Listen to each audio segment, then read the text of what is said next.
What is love?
The following is a presentation of Tonganoxie Sports Live.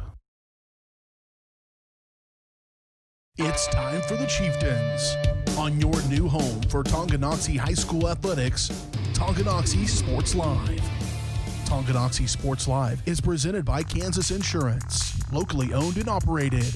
Learn more at kansasins.com.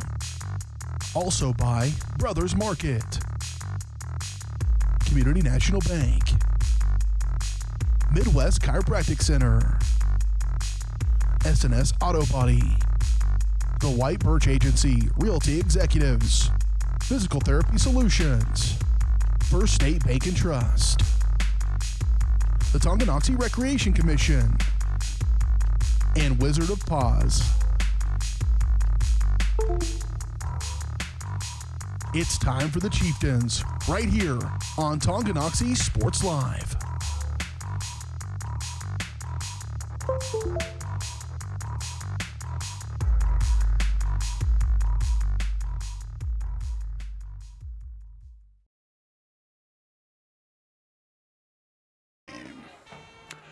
Good evening and welcome to Beatty Field here in Tonganoxie, Kansas. John Rochkolb alongside Dylan Funk. Special thanks to all of our viewers on YouTube, and thank you for your patience. We're having a little bit of technical difficulties again this week. Somebody forgot to feed the hamsters before we went on the air, and they kind of went on strike on us. But anyway, big thanks to all of you joining us there, and everybody's joined us all year, and a special welcome to folks watching us on kshb.com/live. Tonight is the you don't want to call it you don't want to prematurely call it a championship game because that takes away from all the other folks in the bracket. But this is certainly the marquee matchup on the KSHSAA 4A schedule tonight. Tonganoxie taking on third seed Tonganoxie taking on 10th seed Bishop Miege here at Tonganoxie. Again, comes with a great night for football. About 45 degrees here at kickoff, and definitely a lot of history between these two teams. Absolutely, John, and they don't meet a lot in the regular season, but every time they meet in the postseason, there's a lot of tension in the air because we already know, when you get the champs coming into your house, especially during the playoffs, you want to knock them off so bad, and that's what the Chieftains are looking to do tonight. They had their shot at them last season in the playoffs, and I believe it was the third round. Also, Miege coming in last year, handling the Chieftains pretty well. Again, Tonganoxie last year coming off of undefeated regular season. They rolled through everybody, but, they finally hit that brick wall with Miege. But I believe this year both teams got better for sure, but I believe Tonganoxie got just that much better. And tonight they're looking to get their best shot to the Stags. Yep. Again, we will take a quick break, and we'll be back with some more of the pregame show right after this. You're watching Chieftains football on Tonganoxie Sports Live.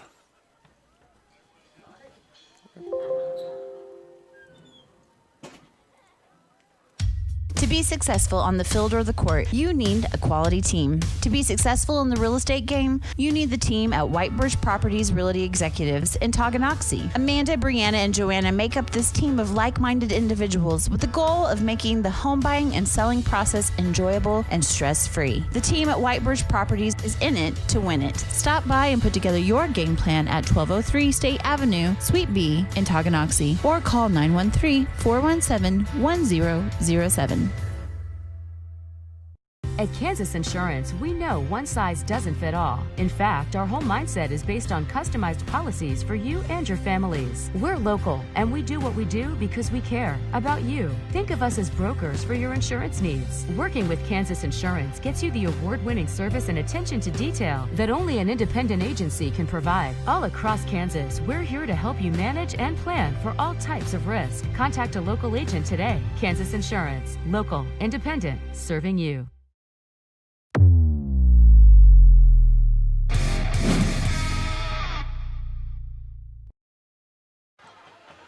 Welcome back to Beatty Field. Here's we watch the Tonganoxie High School band performing their Bon Jovi show. Again, we'll take a kind of a quick look back as to kind of look at how both teams got here, starting with our visitors from Shawnee Mission, Bishop Miege. Stags have certainly taken a bit different route than they have in previous seasons into the playoffs, thanks to the COVID-19 pandemic. Bishop Miege entered the postseason with a very pedestrian 2-4 record, although in fairness, all 4 losses came to bigger schools, including a perennial Missouri power, Rockhurst, and Wichita City League Class 5A standout Bishop Carroll. But then the 10th-seeded Stags ran roughshod over their first 2 opponents, 64-17 over Chanute and 63-12 over the number 2 seed Fort Scott last week. Again, as we've talked about, looking forward to this game, we've seen a lot of history. We talk about Bishop Miege, 6-time state champions, coach who's an alum of the school and comes from that tradition. So he knows, kind of knows what's going on, knows what he needs to do to get his players up and running and to do all the right things.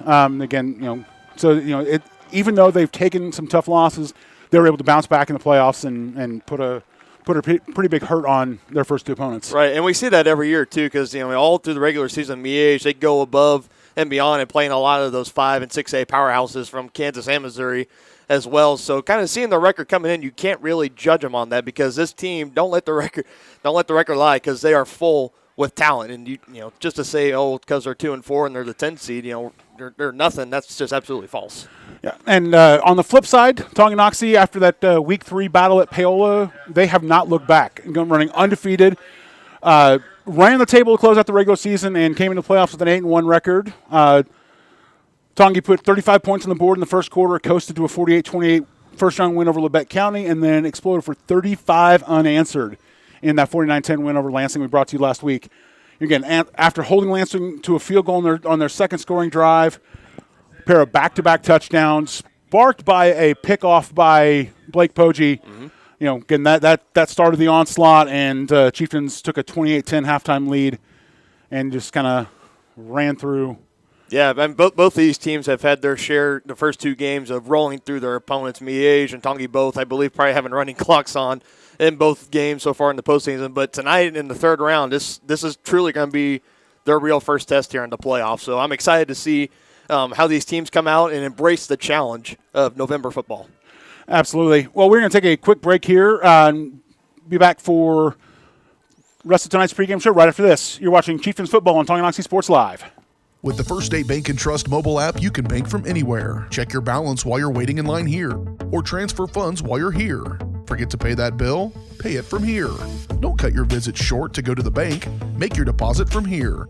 And remember, you're always welcome to bank right here. Did you know First State Bank & Trust has donated over $112,000 to Tonganoxie schools? Every time you swipe your Tonganoxie Chieftain debit card, we donate. For more information, visit us at firststateks.com. Member FDIC. Wizard of Paws, located in charming downtown Tonganoxie, offers personalized pet grooming with an attention to detail. At Wizard of Paws, your pet becomes family and will be in a clean, stress-free, relaxing environment. With appointments throughout the day, Wizard of Paws gives your pet a one-on-one grooming experience, ensuring they return to you quickly and looking fabulous. Call Wizard of Paws at 913-416-0255 or bring your pet in for a free estimate at 612 East 4th Street in Tonganoxie. Learn more at wizardofpawsgrooming.com. Welcome back to the White Birch Properties Realty Executives pregame show. John Roshkolb here with head coach Al Troyer in advance of tonight's marquee playoff matchup between Tonganoxie and Bishop Miege. Coach, obviously it's a big matchup, a lot on the line. How do you feel going into tonight? Well, I feel pretty good. I mean, it's going to be a great night. Atmosphere is going to be a little chilly, but not bad. But it's a great matchup. Bishop Miege, 6-time state champion coming in, and everybody in the world wants a ticket to watch it. So I think it's going to be a great night. You mentioned, everybody in the world wanting a ticket to watch it, and we'd like to take a moment to welcome fans watching us this week on kshb.com/live. Kind of expanded our audience a little bit. A little bit of history between you two teams. Again, this is a rematch of last year, and how much does that history play in your preparation, or does it in terms of how you get the guys ready to go this week?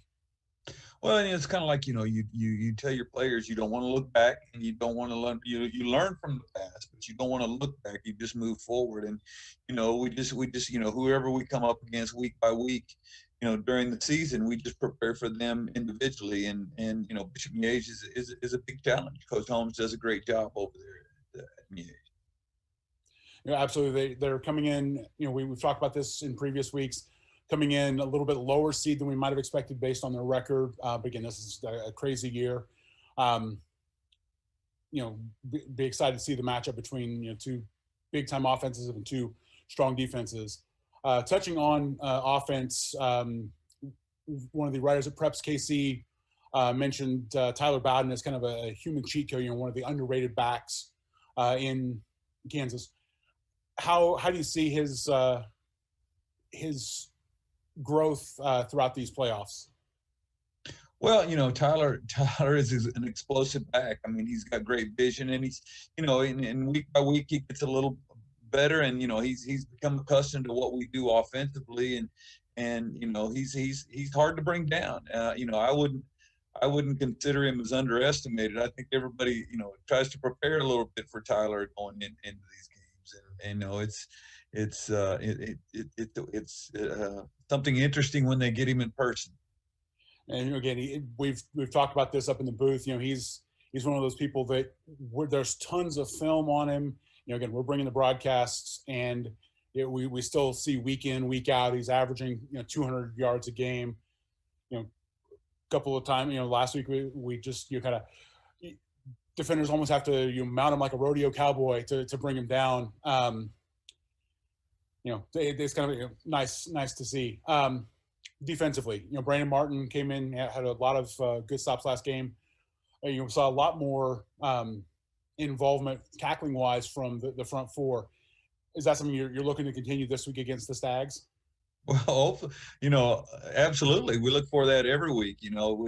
With Martin and Culvert at the linebacker spot, and our D line with Dallas Bond and Jared Lowe, Connor Brew, and Tucker Isaacs, try to, if we can shut that down, get it to spill out to our safeties, that would be okay with us. I mean, their quarterback is very elusive.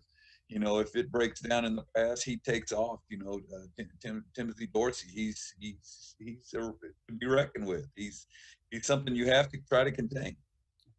Obviously we saw that last week with Lansing. Have a quarterback that has the ability to make that explosive solo effort if the coverage, keeps him from throwing. So being, be excited to see how the guys handle that this week. Obviously, with the upsets in the bracket, the road to the state championship the championship flows through Tonganoxie. Welcome back. We are back here at Beatty Field just in time for kickoff. Again, you're watching Chieftains football here on Tonganoxie Sports Live. Tonganoxie Sports Live is presented by Kansas Insurance. At Kansas Insurance, you'll find personalized coverage designed for you. As an agency, they believe in taking time to issue personal care and attention to each individual client. To see how Kansas Insurance can help you protect what matters most, call 913-369-6600. Chieftains have the kickoff. Jackson McWilliams back. Whistle blows. We are underway here in Tonganoxie.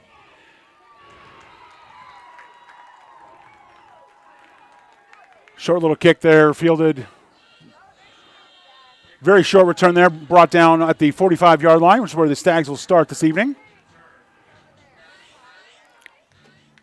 I don't know if you can tell already, John, but the electricity and the atmosphere here in the stadium already, even though it's only half full, it still feels like it's a sellout crowd for a marquee playoff matchup, as you were talking about before. Absolutely.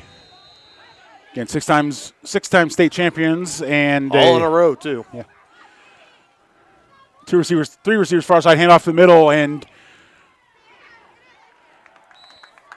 something we're not used to saying. The Chieftains get penetration into the backfield, but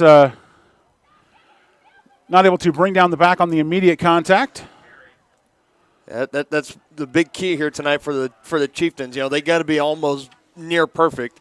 You know, here tonight with Miege, you got to take advantage of every single hit, every single, key, turnover, whatever you get on them, you got to take advantage of it.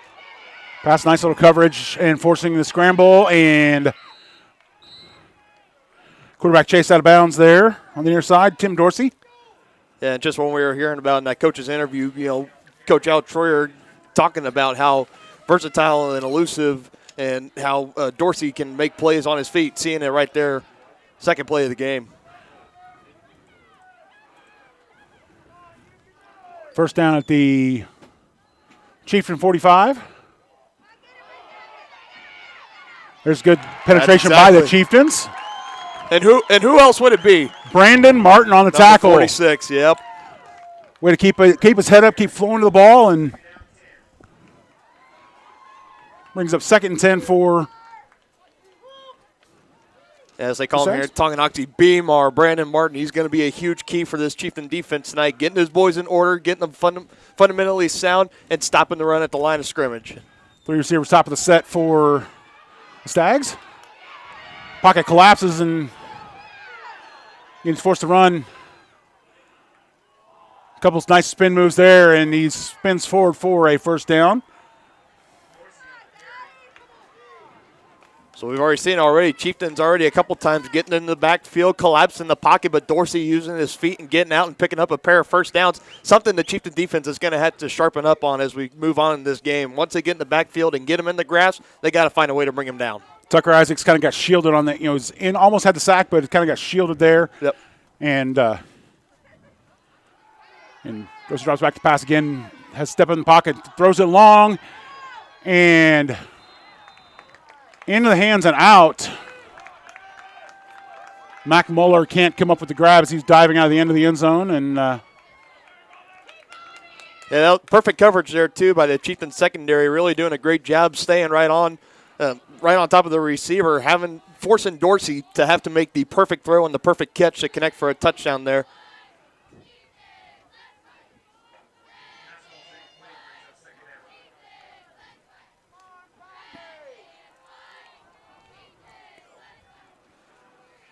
Two receivers top of the set, handoff up the middle. And this time the Tonganoxie front four able to stand up the line and create that log jam there in the center. And that's been the staple for this Tonganoxie defense all year long. One of the hardest teams I have ever watched, and one of the hardest teams ever to run the ball on. Their run defense has been absolutely spectacular. Huge kudos to defensive coordinator Coach Bond and his staff there getting these boys ready every Friday night. Jalen Birch not able to gain any yardage on that play. This will be Josh Conklin. This will be a huge third down here. Chieftains love a stop. Motion man coming to the right. Goes to drops back pass, throws it, and finds Moeller on the sideline. Well run route there by Moeller. He checked to the sideline and made himself open. Brings him to the first down. Ball spotted on the 19-yard line. And touchdown, Stags. Bishop Miege strikes first on the night. Josh Conklin, the run up the middle. So here we go. When we were just talking about how great this rush defense is for the Chieftains, that one kind of getting a little away there, allowing 6 points here early to the Stags. But the important thing for the Chieftains right now is that you might be down right now. They're not used to being down a lot this season, but you can't get down on it. You got to just have a short memory, and let's get the offense ready and let's try to answer back. Snap is up and good, and extra point puts the Stags in front, 7-0 here with 9:28 left in the first quarter. We're going to take a quick break. You'll be right back here on Tonganoxie Sports Live. Local and save at Brothers Market in Tonganoxie, where we treat you like family. Brothers Market has great everyday deals throughout the store. Enjoy fresh cut steaks from the meat department, the freshest fruits and vegetables from the produce aisle, and savor the flavors from the bakery. Check out their weekly ad to get the best deals on what you need. From apples to aspirin, Cool Whip to cool crisp lettuce. Brothers Market, open daily. Learn more at shopbrothersmarket.com. Welcome back to Beatty Field as Bishop Miege strikes first on the night, and Stephen Neenan about to kick off. Clydesty and Bowden back deep for the Chieftains. And Brandon Martin calls fair catch. Chieftains will start the ball on their 35-yard line. With how many times we've seen the Chieftains capitalize on teams not calling fair catches and dropping the ball, I like to see it now. When somebody does it to us, we know exactly what to do. Exactly. And, it's crazy. You can see that the Stags have watched the film because, again, we've got, obviously Tyler Bowden, human cheat code, and Sam Clydesty almost broke off a punt return. Again, two receivers to the other side for the Chieftains. Tyler Bowden in the backfield about 2 yards off of the heels of Blake Poggi. Smart move there, kicking away. Bond motions to the right. Handoff, and Tyler Bowden,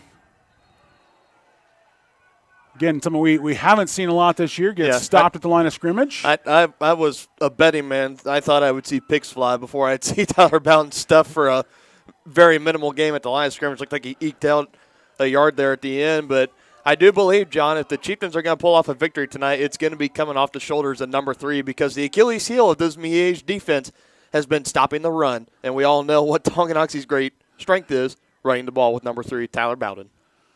Dallas Bond checks short motion.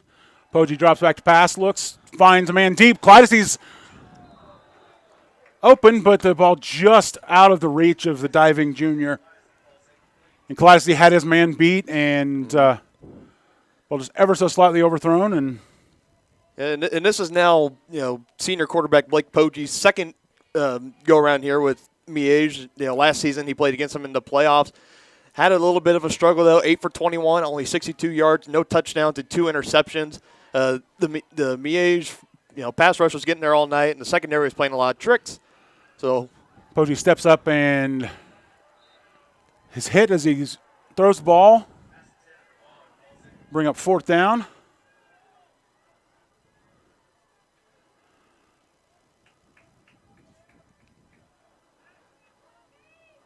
So, perfect drive there for the Stags defense, doing exactly what they want, only allowing 1 yard to this explosive offense, forcing the punt here early.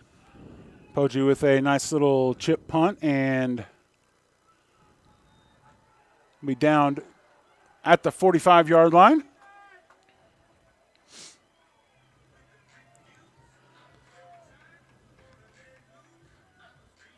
Miege will start their second drive.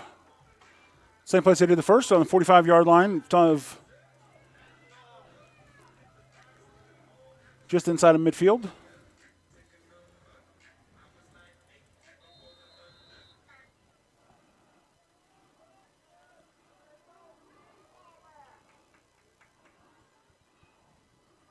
Handoff up the middle, and Chieftains able to read the run and pick up the stop there.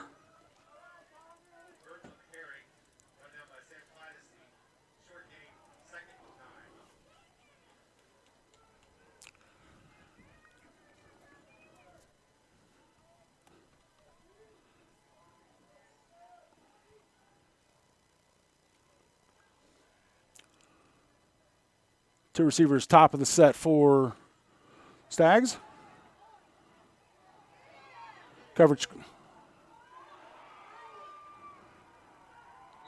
breaks down the middle, and yeah, on a play like that, you just got to tip your cap to the quarterback doing a great job of, just, again, Dorsey doing a great job using his feet, scrambling around, and then finding that crease up in the pocket, stepping up and finding his receiver over the middle. It was, I say he should be down behind the line there. Yeah. The back judge spotted that as Dorsey was running, kind of lost his footing a little bit, and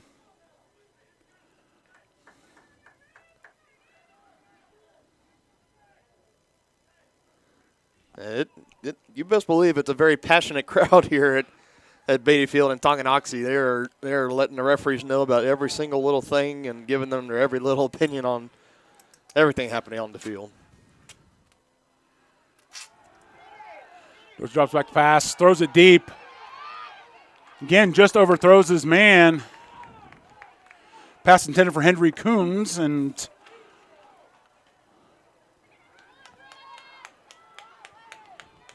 yeah, that's just another key that the Chieftains are really going to stick to tonight. They cannot afford to give up, any of the big plays. They got to try to find a way to really limit Dorsey and this offense to those big plays. Make them beat you with the run or make them beat you with the short passes. You're willing to try to give those up and try to stop them, but giving up those huge plays, just like the plays we've seen already tonight, those deep passes, you got to find a way to shut those down. Third and 14 for the Stags from the 36-yard line. Well, Chieftains need to stop here. Dorsey drops back. Here comes pressure. I would say there should be a flag on that. Got him.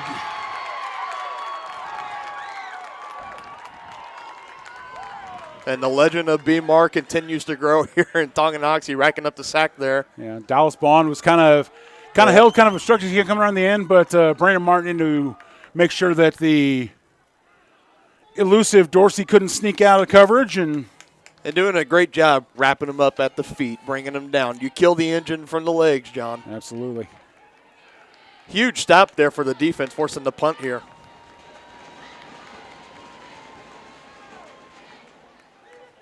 Short punt there, and just get away. There you go. Hear the shouts of Peter from the sidelines, making sure that the Chieftains know to get away from the ball. One of the things we've seen quite a few times this year with the special teams mistakes. Obviously last week the Chieftains profited quite nicely from that one, but again, going to see if the Chieftains can mount a drive here as they take over on the 19-yard line.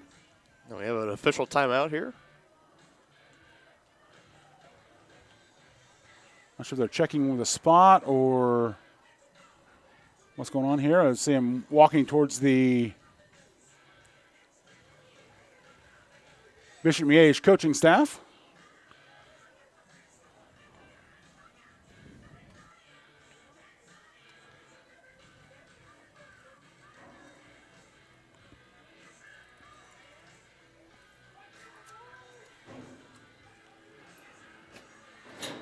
And whatever issue we had, might be something with the play clock. Maybe yeah. I hear the coaches coming in and looking, talking to our guys in the center booth up here, Mr. Harrell and Mr. Gilner, Mr. Weller, all my fellow Tonganoxie graduates out there all know those names. Absolutely legendary people. And sounds like the officials want to make sure that the play clock's starting maybe just a smidgen quicker. Sam Clatchey comes in motion, handoff to Tyler Bowden, and he's going to find a hole this time. Break it for a gain of 5 yards on the play.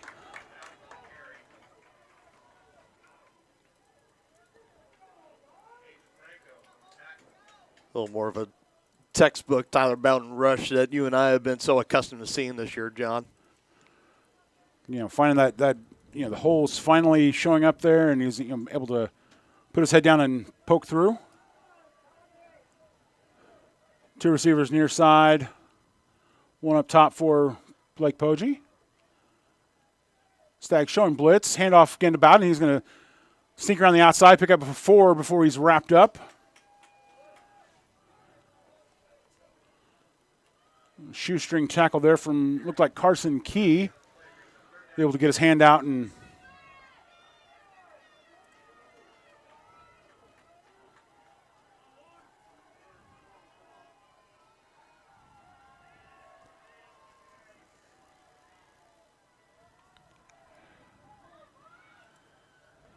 Yep.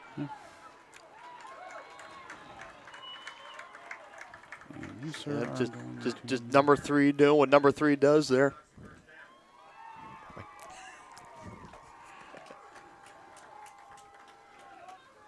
So it was very interesting, John. I was looking, just doing my studying for this week, and I found the interview that Midco Sports Network over in Lawrence did this week, talking to Coach Schreier, and they were asking him about, Tyler Bowden and this team, but more specifically, in Tyler Bowden being such a prolific, rusher that he is. I'll get back to this after this play. Oh no!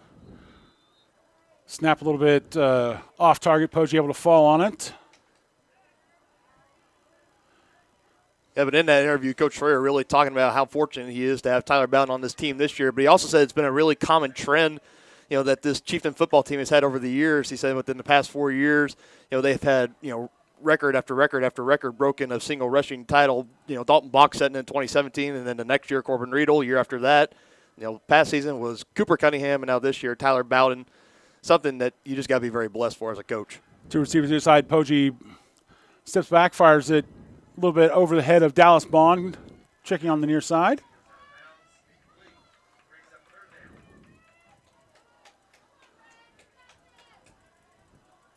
Chieftains looking to keep the drive moving here on 3rd down.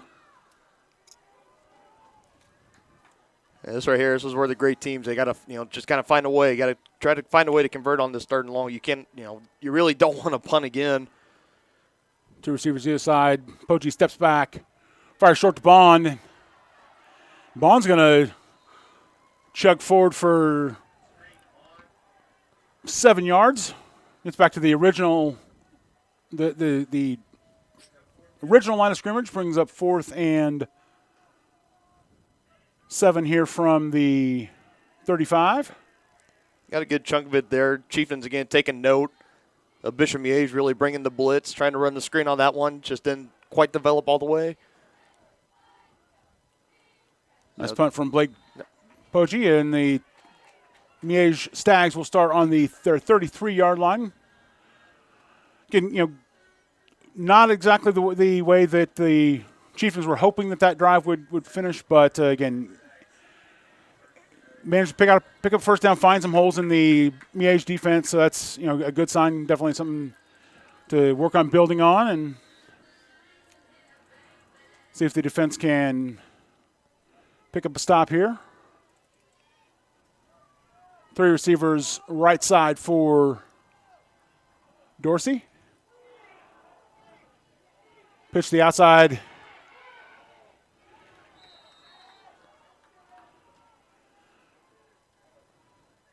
And Birch backpedals a little bit to kind of avoid the tackle, and is able to kind of create a little bit of extra running room, pick up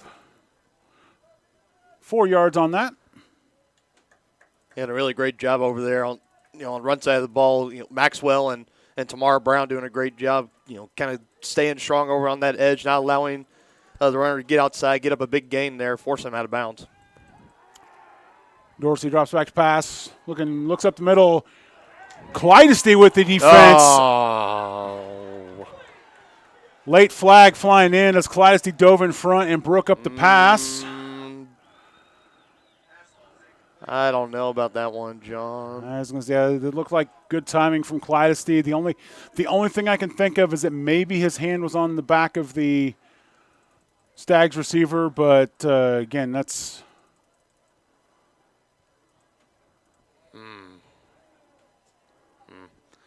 Wish we had replay to bring that to you again, but unfortunately we limited here. Maybe we'll have the budget for that next year. Who knows? But Penalty brings the ball across midfield.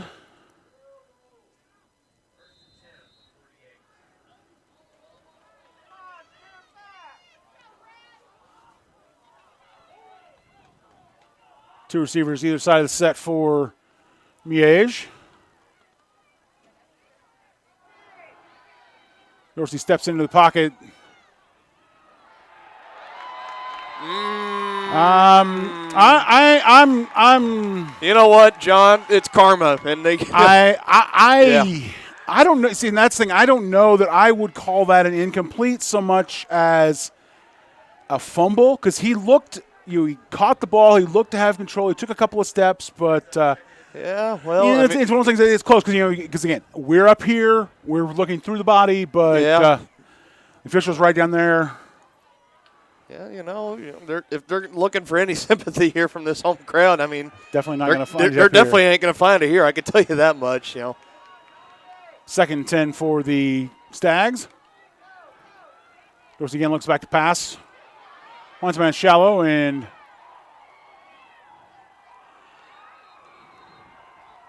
couple of spin moves there to elude the tackle and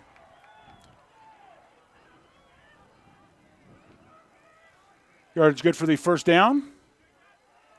I don't know if somebody is missing an assignment or if the offensive coordinator and coaches are just drawing up the perfect plays every time there for Miege, but we've already seen it a couple times, including that last play where it was dropped. These Miege receivers are getting out and they're getting not just open, but they're almost getting wide open.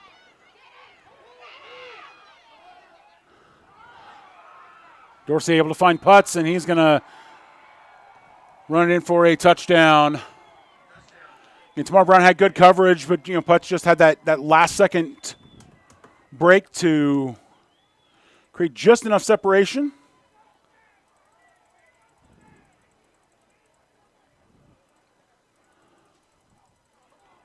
Chieftains find themselves in a very uncharacteristic position, down 2 touchdowns in the first quarter.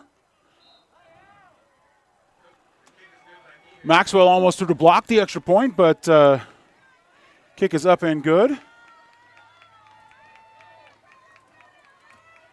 Bishop Miege takes a 14-0 lead here with 2 minutes, 14 seconds left in our first quarter. And we talk about how the Chieftains really find themselves in a very, very uncharacteristic position. Even in back in that Week 3 matchup in Paola, I don't believe they were down 2 scores at a time either. So this could possibly be. I'll fact check myself here at our next break, but probably the largest deficit the Chieftains have faced yet this year. But I mean, you had to know when Bishop Miege, the 6-time in a row defending champs, are coming into your house looking to make it 7. You just got to know that you got to mentally, you got to dial it up to the next level. You got to, you just got to play that even more better. Give your best shot here at the defending champs. You just got to kind of live up to that next standard and then some. Logan Schull chips it to Martin, who calls for a fair catch. Chieftains will start with the ball on the 31-yard line.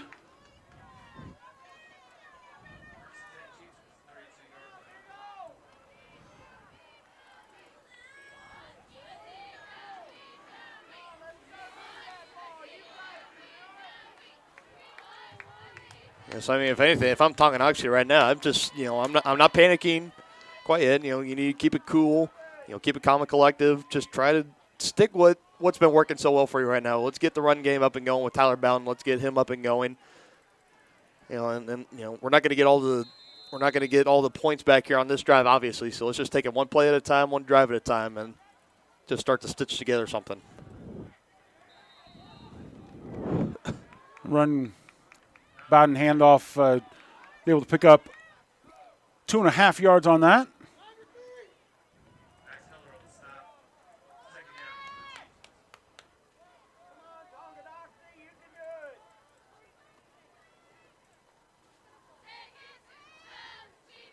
Two receivers either side for the correction. One receiver either side.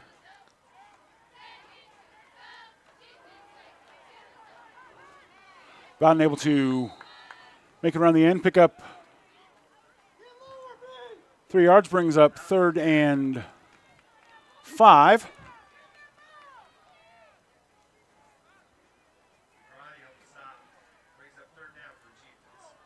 Yeah, so far for the Bishop Miege defense, so far so well on helping contain Tyler Bowden, doing a great job. We talked about all these teams before struggling, getting them down on that first contact and rallying together. So far, the Stags doing an A+ performance of that. Poggi drops back to pass, steps up in the pocket. He's going to run. Looking at the far side spot, he might have gotten enough for the first down. I think they're going to call him just short. That was a great open field tackle. I didn't catch the number on that. Jake Welsh on the tackle there. I knew my magnifying glasses partner over here could spot that one for me, but they are going to give it to him. Okay. Yep. I'd say they saw the far side guy running a good half a foot on the other side of the. Well, what is it?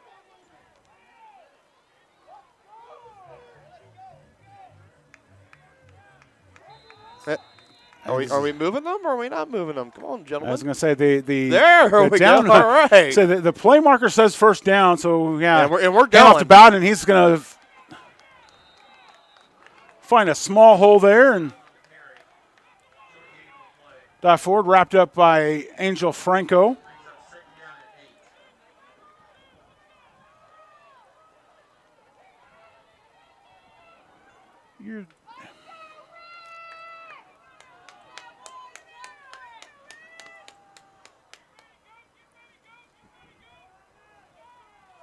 Two receivers top of the set.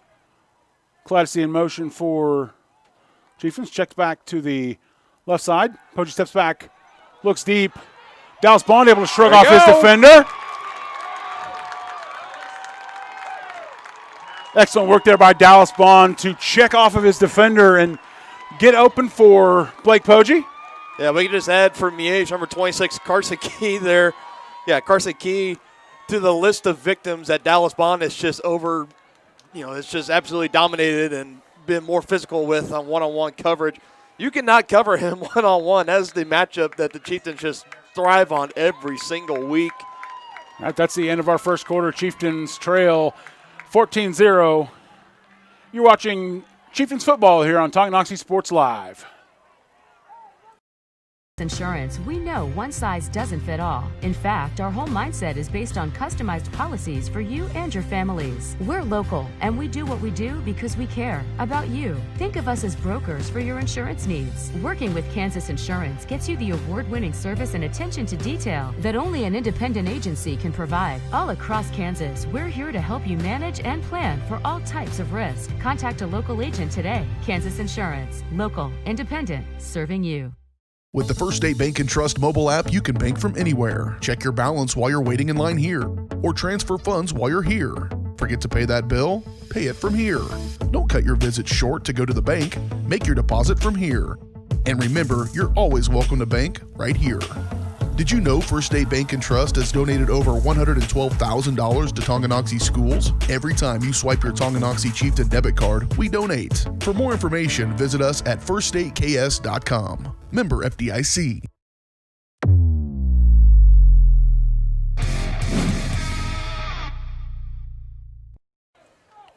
Welcome back to Beatty Field here. Start of the second quarter. John Rochkow alongside Dylan Funk. Thanks to all of the folks watching us on TonganoxieSportsLive.com, and special thanks to the audience watching us on the KSHB app, kshb.com/live. You throw those new reads in. I mean, it's going to take me a couple quarters to pick them up. Bishop Miege leading Tonganoxie 14-0 here at the start of the second quarter, but Chieftains on the drive as Dallas Bond able to check off his defender and find a little bit of room. 30-yard catch. Quick screen pass fired to Eaton, and he's wrapped up.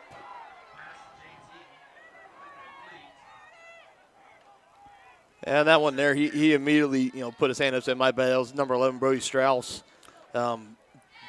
just his block coming in a little too hot there for him. Just missed him a little bit, and he got in there and blew up that play for a 1-yard loss. Again, it's just kind of those things. You got to really be, I don't want to say perfect because nobody is perfect, and no, you can't play a game perfect, obviously, but you got to play almost. Got to be on it. You got to be right up there on it. Tyler Bowden able to score through the far side. There it goes. And like we've talked about all year, Yep. takes 2 men to bring him down. If you're not on first contact, Carson Key able to kind of gator roll him there, but How'd you say in the pregame interview? mount him like a rodeo cowboy. Rodeo cowboy, yeah! And go back to that tackle last week where, it looks like a steer roper trying to bring his man down. And those are the kind of plays that the Chieftains are going to need tonight if they want to keep going blow for blow here. 3 receivers top of the set for Poggi.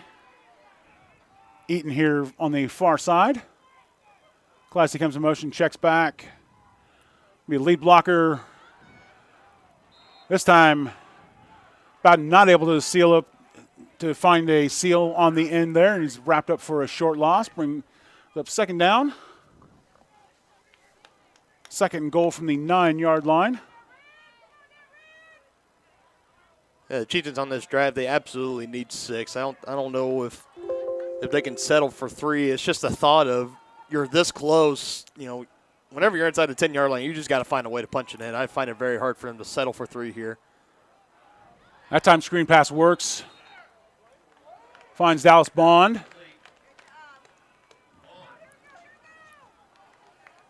Ball spotted at the 3-yard line.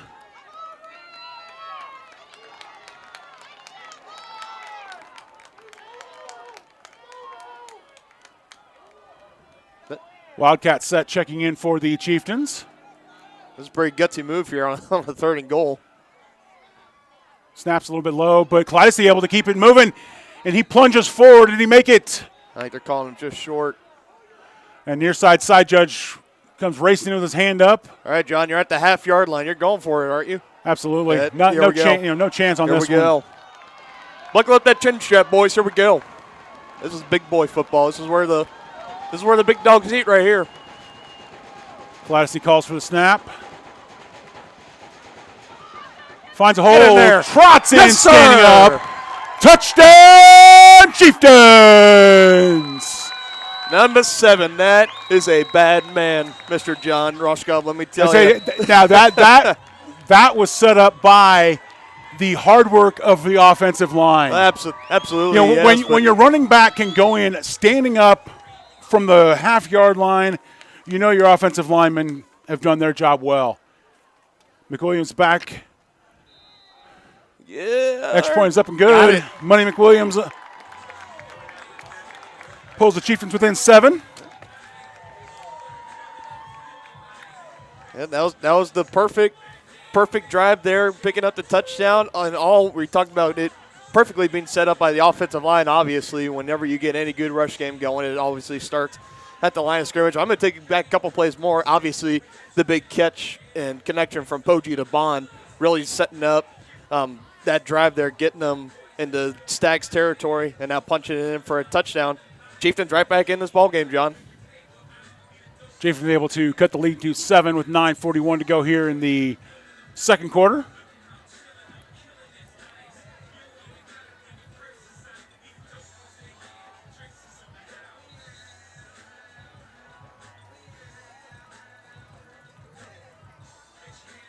McWilliams tacking on the extra point.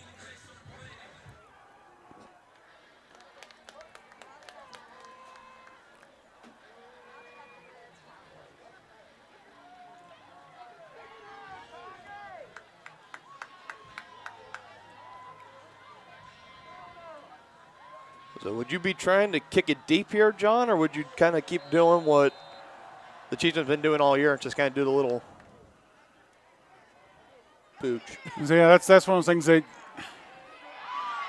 after. Oh. Got to have better coverage on that.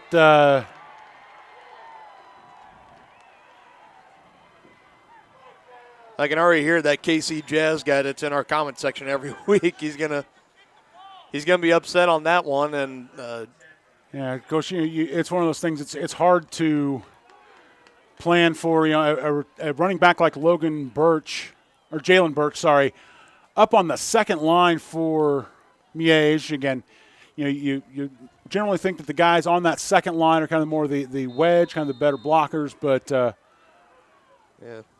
Birch had some wheels, able to. And that's really the first time this year, John, that we've seen the Chieftains really kind of get burnt on doing those little squib kicks. They've always been able to get the gunners down and tackle them, but that time, just not good enough. There's that sweep coming from the far side as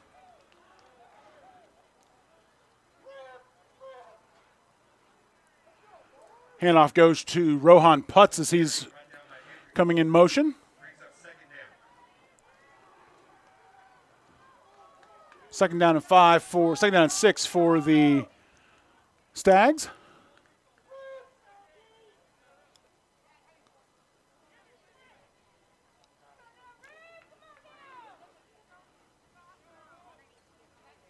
Two receivers top of the set.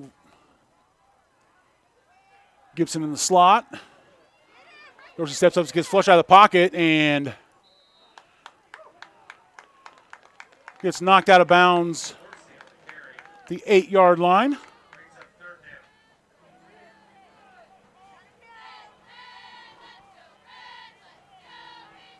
This would be another huge third down here for the Chieftains if they can end up holding them here. But I'd also maybe imagine, John, if they do hold them to a fourth down, do you think Miege would turn around and go for it right after? I mean, obviously depending on where the ball is, obviously, but I would just think if their confidence is going that.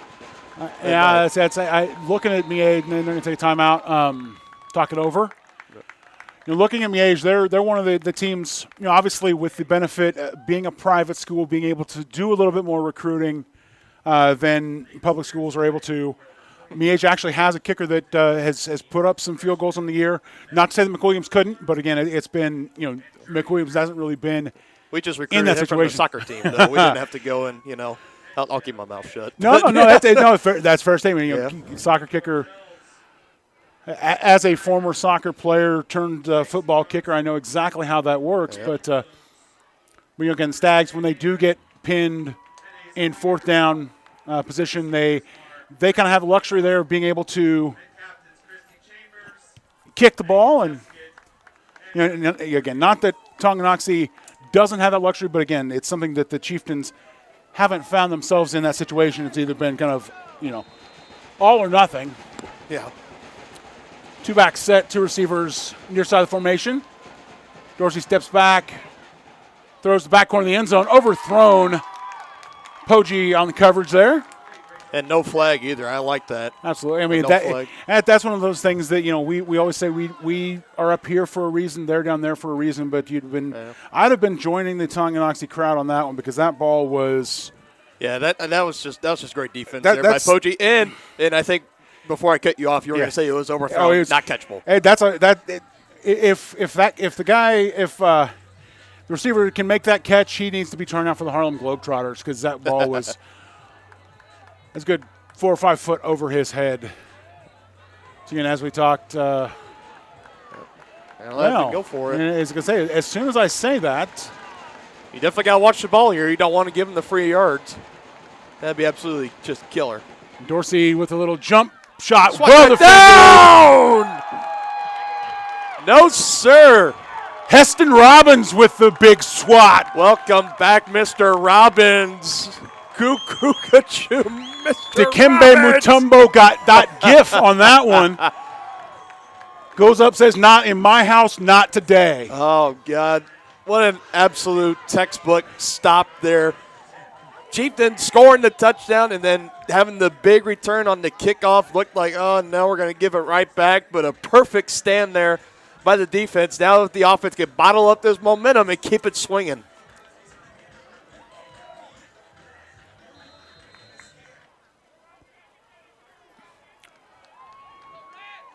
Two receivers either side is set for Poggi.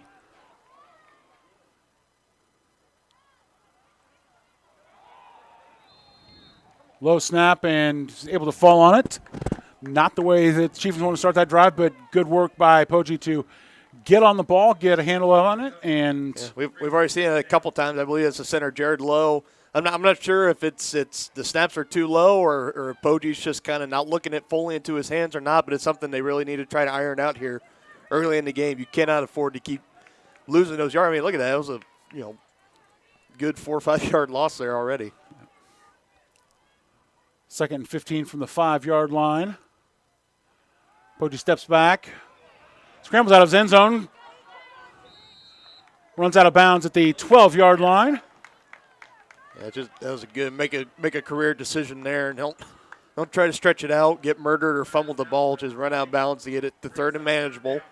That was a great, smart decision there by Poge. Brings up 3rd and 6, ball spot on the 14-yard line. Getting a little hard to see where the spots are coming on this near side as we kind of try to look through the Tonganoxie bench.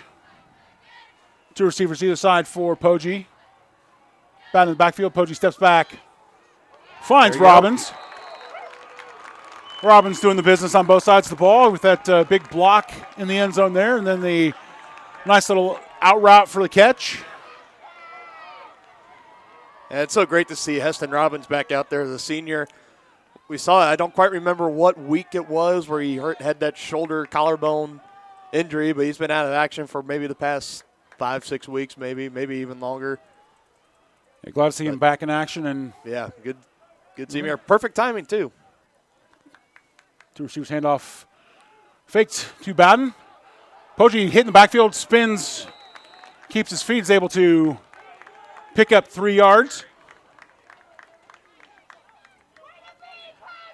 Yeah, great respect there for number 5, Poge there. Just making something out of nothing, using his toughness, shaking off a couple of defenders there and taking some good contact on the way down, but all in all, turning what could have been a disaster of a first down play to still picking up 4 yards.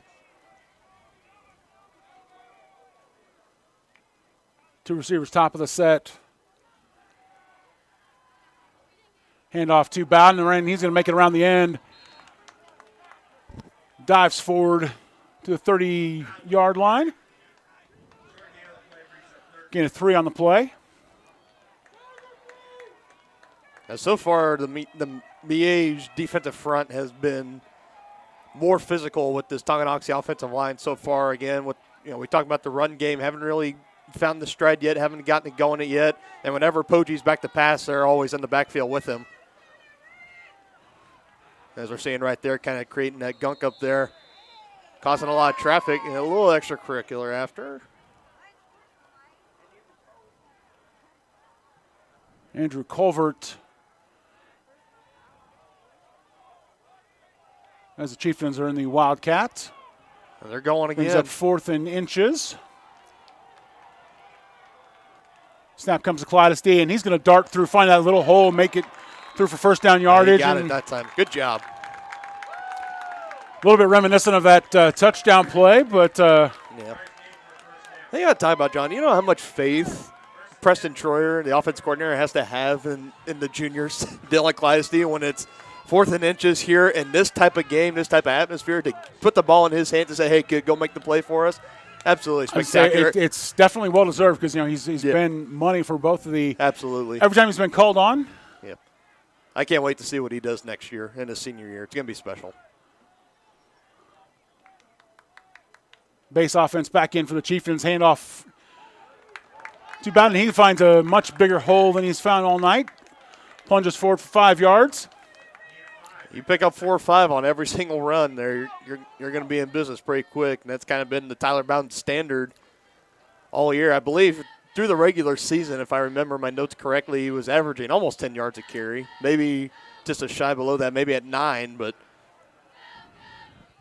Heston Robbins forced to check out of the game. Class in. He's got a helmet problem.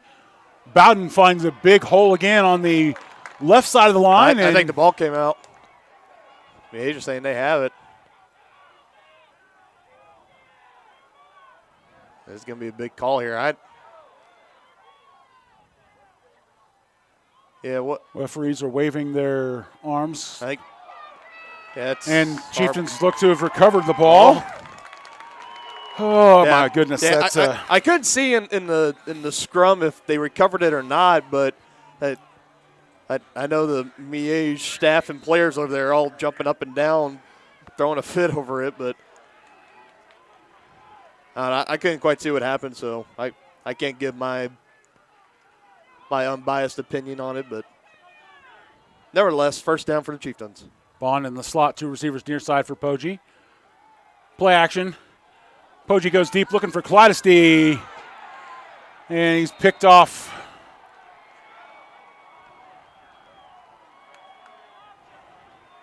Yeah, Carson Key makes the grab and is immediately tackled out of bounds. It was a shade, shades of just exactly what happened in last year's playoff game between these two.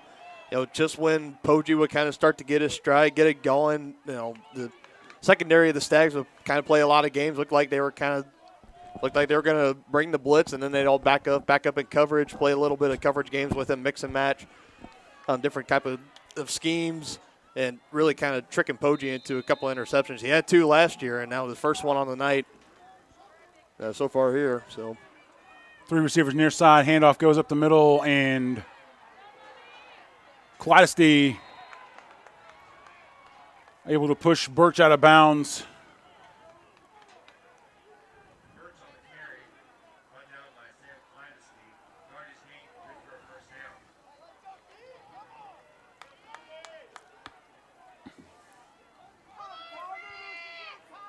Big response from Miege as they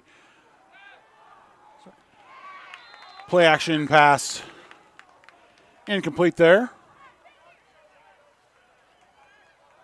It'll be a great time. We've seen it, so many times this year, John. Whenever the Chieftain offense have really kind of had their struggles, have their problems going, it's always been very reliant on the Chieftain defense to kind of help bail them out and get the ball back to them. Chieftain defense already did it once on that big stop there on the last previous drive for the Stags. Let's see if they can do it again here. 3 receivers near side. Presley. That'll help. Just as you say that, Dallas Bond with the huge sack. That's got to make Papa Bond on the sideline grin ear to ear there. You love to see it. 10-yard loss on that play brings up 3rd down and 20. You definitely don't want to give up the big play here. Don't be too aggressive here, but I'd be telling you, Isaacs, Lowe, Bond on that front line, pin your ears back, go after him.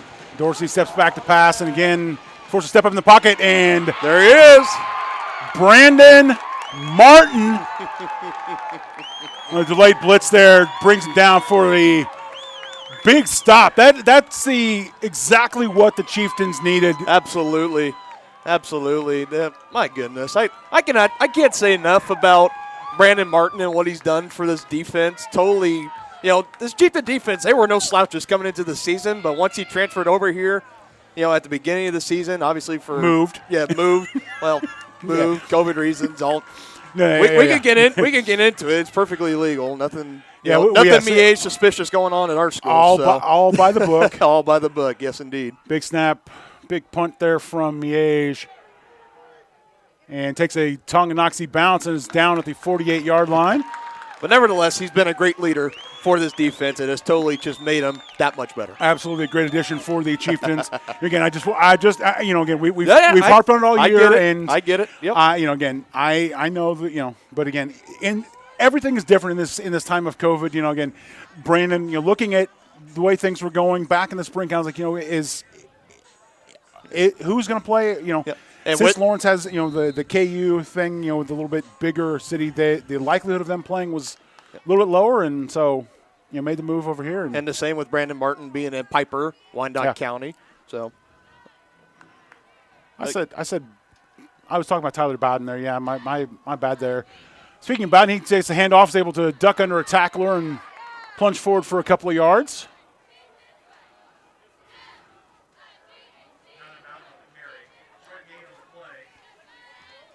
Again, both of those young men wanting to make sure that they have the opportunity to play out a senior season, so going to move to the suburbs where the and both have been absolutely terrific, and in my opinion, have earned their spot on a college roster somewhere for next year. Handoff to Bowden. He's going to bounce off a couple blockers. As Conklin able to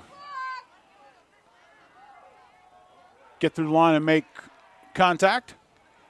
Chieftains have the ball across midfield, 49-yard line.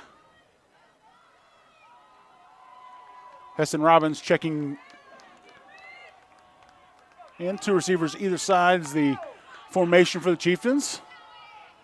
Bowden steps up into the right hip pocket of Poggi. Snap comes in. Poggi steps back, pass. Intended for Robbins.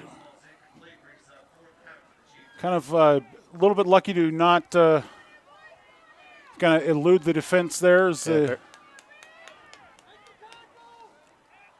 Stags had somebody flying in.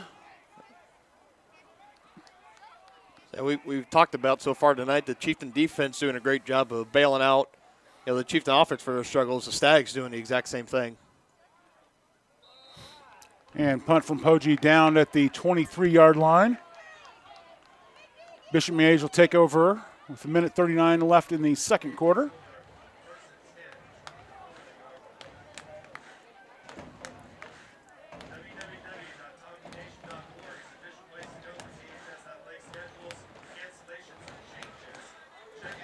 It's 1:39 to go here in the first half, as I mentioned.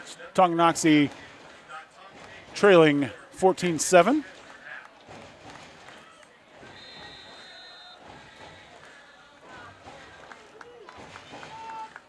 Two receivers each side for Dorsey.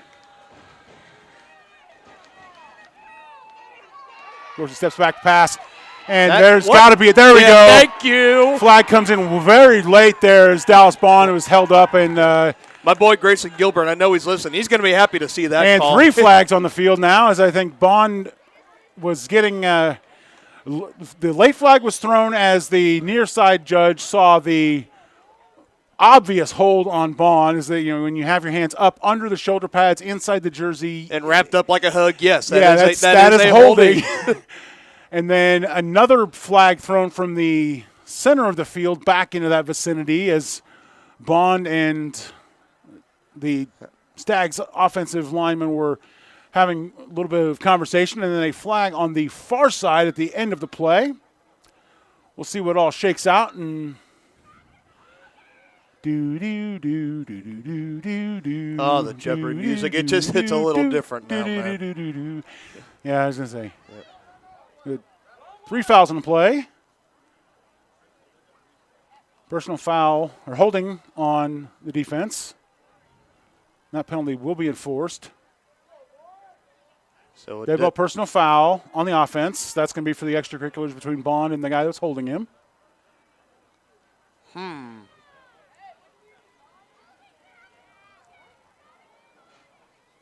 As Bond turned towards the camera here, you could see his numbers still tucked up under his shoulder pads. And, again, I'm not down on the field, so I didn't exactly hear what Bond said, but I wouldn't, Obviously, he said something that the officials caught and did not care for. I probably would have said, it's about time. But, that warrants still, even though, if the calls aren't going your way and the Zebras are a little slow on the field, you just got to keep a cool head, and just think about your team too. Well, now we're moving back even more, so. Now we're moving back. Yeah, we got to do. Let's dance, because we have to. Oh yeah, so the spot appears that the. Okay, yeah. So the 10 yards on the holding. So yeah, we're basically back at first and 10. First and 10. Pretty much. All that shakes out to first and 10, but at the. Yep. All that to end up. And back the chains have reset. So again, it was the. Because the spot that is where the yard line is even from where Bond was held. So it is a net loss for. Well, anywho, let's just get back to football.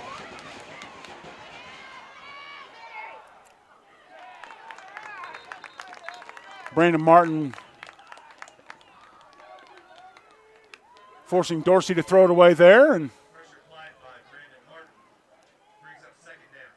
Yeah, Yeah, Brandon Martin. I see him every single play. Every time he gets the tackle or he gets the hit or whatever, you know, he hits him hard and then helps him back up. You know, that's kind of the old adage. You know, I remember my coaches back in middle school. They always tell us, you know, knock them down their butt, help them back up, and then do it again. Exactly. Tell them, all right, let's do it again. You know.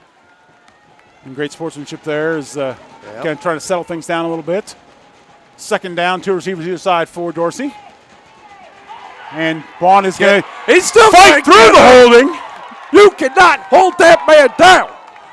Dallas Bond fights through the holding and let him hear it. wraps up Dorsey. And yeah.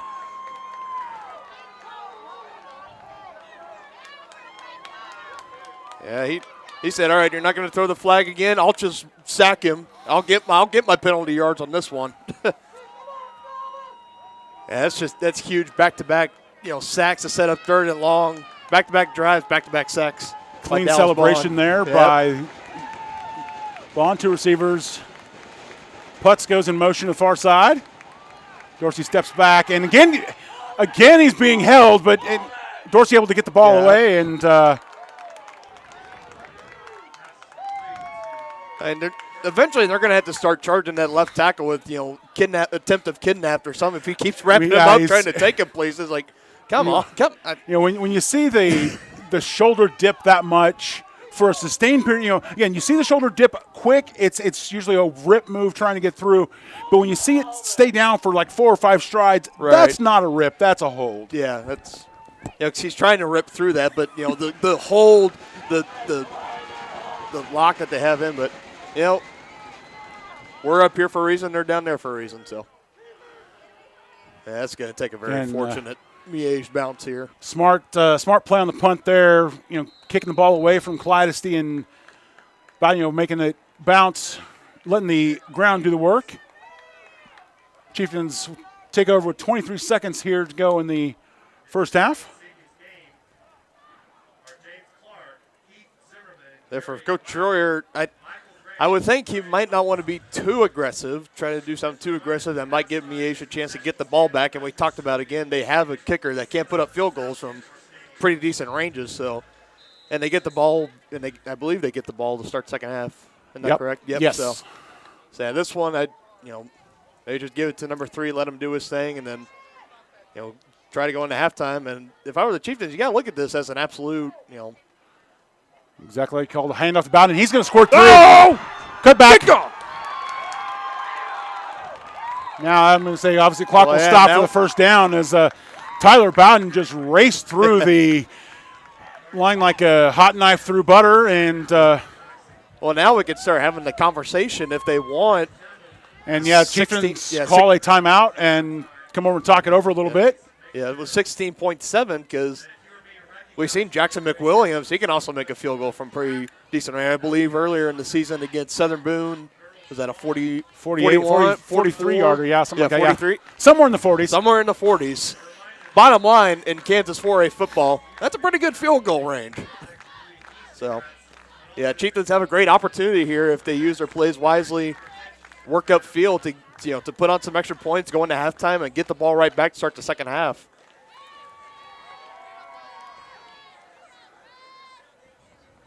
Obviously, Bishop Miege out of their huddle quick. Have an idea what they're going to do to try and stop this Chieftain offense. Robbins and Bond on the far side of the formation. Eaton near side. Tight formation. Dallas Bond checks in motion to the right. Big lead block, and Bowden's got plenty of room. Scampers forward for 9 yards. Again, another quick timeout called there by the Chieftains. They still have one more, correct? They do. They do, yep. Yeah, this is the perfect situation here for the Chieftains. They're exactly where they want to be right now on this drive. There's a couple tenths of a second over 10 seconds left here in the half. Like they're going to be spotting the ball next here at the 37-yard line. Still one more timeout left. That's quite a little bit to work here for this Chieftain offensive squad. And keep in mind the clock will stop with the first down here at the high school level. So again, one of the things curious if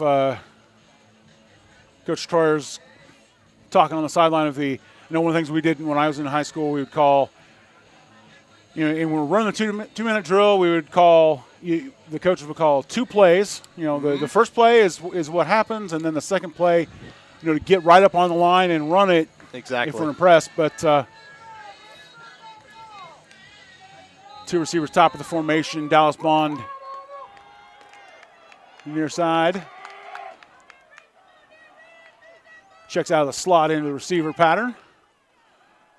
Ekpoji, he goes deep looking for Bond, and a little bit overthrown there. And pretty safe option there, going for. Yeah, and I agree. I like that. If you're going to take a shot, I think that play was probably the one to take a shot on. He seemed to have him pretty open, and of course I'm watching this through the camera as I'm filming it, so I don't know if it was that so much overthrown that the defender just kind of let him go, or if he was really just that open and Poji just kind of missed him there on that play. But nevertheless, 3rd and short here. Let's just focus on converting it here and. 3 receivers top of the formation for Poji, and Eaton, the lone receiver on the right side. Handoff to Bowden, and he's going to squirt through with ease. Breaks a couple tackles and plunges forward to the 26-yard line.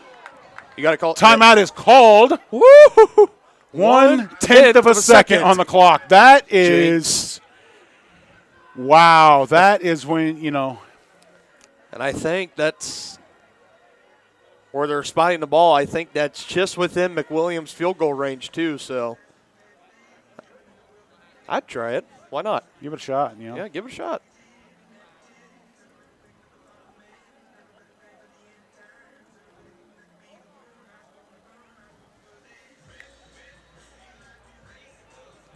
No, John, I'm just now seeing this on the sideline. Number 31, Mitch Geiger. He's still in full suit, but looks like he's on a pair of crutches right now.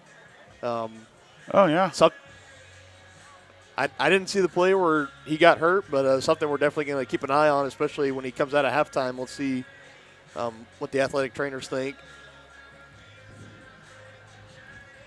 He's kind of one of those cornerstone pieces in that Chieftains secondary as well. So, that if he ends up not being able to come back to this contest, that'd be kind of a huge loss for him.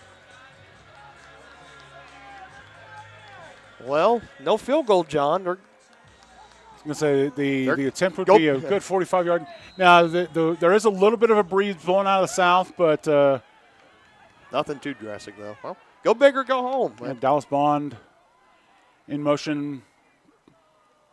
Left side, Poji calls for a snap, steps back, looks deep, finds. Looking for Bond in the end zone, but falls just short, and that'll take us to halftime. After 2 quarters of play, Bishop Miege leads 14-7. You're watching Chieftains football on Tonganoxie Sports Live. The Tonganoxie Recreation Commission understands that the benefits of recreation are endless. That's why they are continually working to develop programs for all the residents of Tonganoxie. Registration is now open for 5th and 6th grade basketball, as well as their 4th through 6th grade volleyball clinics. These programs are great for any skill level. For more information or to get registered, go to tongirec.org or call the Tonganoxie Recreation Commission at 913-845-3502. Community-minded, community-strong. That's what you get with Community National Bank in Tonganoxie. A small-town feel with the best banking services, including great options on loans, checking and saving accounts, CDs, safety deposit boxes, and more. At Community National Bank, people don't care how much we know until they know how much we care. To learn more, check us out on Facebook at Community National Bank KS or visit communitynationalbank.net. Go Chieftains! What would happen if I had to pick up the phone, call 911 for one of my family members or one of my neighbors? What would I do if no one was on the other end to respond? What if there was no 911? So you can be a part of the solution. Anybody can be a firefighter. Male, female, younger, older. We have school teachers. We have leaders in business. Is me, you, anyone that wants to be. There is no typical firefighter.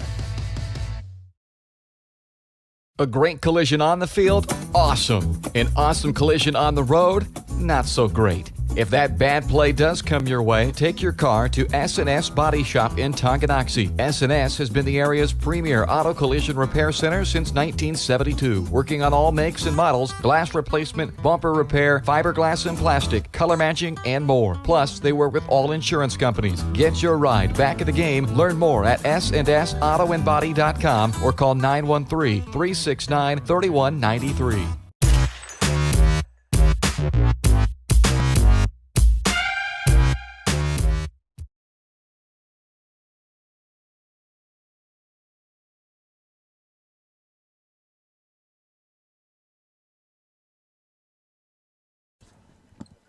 Welcome back to halftime here at Beatty Field.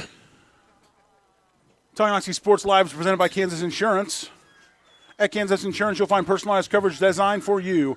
As an agency, they believe in taking time to issue personal care and attention to each individual client. To see how Kansas Insurance can help you protect what matters most, call 913-369-6600. John Rochko alongside Dylan Funk here, and we are watching the Tonganoxie dance team, obviously without sound, so that we can still bring this broadcast to you on YouTube. They're still on beat, though. There you go. I stole your line. Hey, nice work. Again, Chieftains find themselves in a unfamiliar position,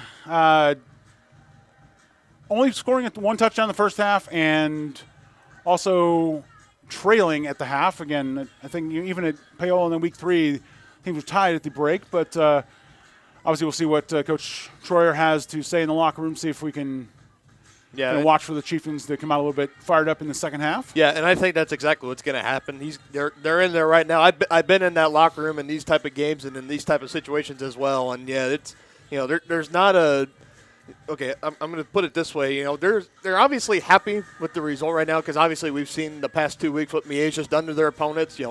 Putting up 30 points plus in the first quarter of both games, and here we are at a 14-7 contest. But I think what is frustrating for Tonganoxie the most is that they believe they should be ahead in this game by a lot because they have had a lot of chances really where they've had the momentum's been on their side, and there's a couple offensive drives that they didn't capitalize on. But I'll tell you what, John, that Tonganoxie defense, they sure came to play tonight because they have been absolutely spectacular in holding this explosive Miege Stags offense to very minimal 14 points in the first half. Yeah, you touched on it. The Stags in both of their both of their first and second round playoff games to date did all of their scoring in the first half. 60 points and a half against both Fort Scott and Chanute. Thank you. And for the Chieftains to hold the Stags to 2 touchdowns and pick up a couple of really big defensive stops there. Definitely something you can build on for the second half. Absolutely. Again, we haven't seen as much explosiveness out of Tyler Bowden as normal as he's been contained a little bit. But he was finding his stride there on that last drive, though, so he's got to find a way, and that offensive line's got to find a way, too. Because we've seen Miege, they've really been bringing the blitz a lot, and they've been finding ways to kind of clog up, especially the ends of both lines. They've been finding ways to help contain Tyler Bowden, keep him from those ripping off those big yards. But as we saw on that last drive, when the Tonganoxie offensive line really seals those edges for Tyler Bowden, lets him get that momentum going and get him running, he's off. And once he's loose, he's a hard one to bring down. Like you said, it takes a rodeo cowboy to hop on and bring him down. Yeah, and Tyler is definitely, again, one of the things we've seen all season from Tonganoxie is if they're able to control that line of scrimmage and get those good seal blocks around the end, the speed and elusiveness of Bowden is dangerous. It's really hard to handle. And obviously, he's going to be one of the young men that's going to be playing at the next level next year. I sure hope so. Yep. So as we're going through and recognizing the seniors for the cheer squad, kind of with the fall sports season comes to a close here. And we're going to take a quick break and we'll be back with more Chieftains football right after this. You're watching Tonganoxie Sports Live. Wizard of Paws, located in charming downtown Tonganoxie, offers personalized pet grooming with an attention to detail. At Wizard of Paws, your pet becomes family and will be in a clean, stress-free, relaxing environment. With appointments throughout the day, Wizard of Paws gives your pet a one-on-one grooming experience, ensuring they return to you quickly and looking fabulous. Call Wizard of Paws at 913-416-0255 or bring your pet in for a free estimate at 612 East 4th Street in Tonganoxie. Learn more at wizardofpawsgrooming.com. So, what is love? Love is being independent. Love is dancing. At Shriners Hospital for Children, love is a new smile. At Shriners Hospitals for Children, love is caring for a child regardless of the family's ability to pay. Learn how you can send your love to the rescue at lovetotherescue.org. Get back in the game with Physical Therapy Solutions in Tonganoxie. As a state-of-the-art outpatient physical therapy clinic, Physical Therapy Solutions will develop a plan of care to help you move, reduce pain, restore function, and prevent disability. Physical Therapy Solutions takes great pride in delivering current, quality-driven treatments. Your physical therapist will work with you to help you understand your body so you will achieve long-term health benefits. To learn more, call Physical Therapy Solutions at 913-417-7400 or visit ptsolutionsks.com. To be successful on the field or the court, you need a quality team. To be successful in the real estate game, you need the team at White Birch Properties Realty Executives in Tonganoxie. Amanda, Brianna, and Joanna make up this team of like-minded individuals with the goal of making the home buying and selling process enjoyable and stress-free. The team at White Birch Properties is in it to win it. Stop by and put together your game plan at 1203 State Avenue, Suite B in Tonganoxie, or call 913-417-1007.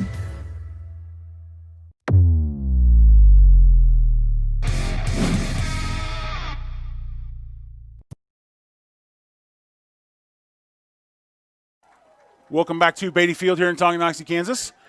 John Rochko alongside Dylan Funk as we've been bringing you Chieftains football here in the KSHSAA Class 4A playoffs. Sectional action tonight. The winner of tonight's game will advance to sub-state, taking on the winner of the Eudora matchup.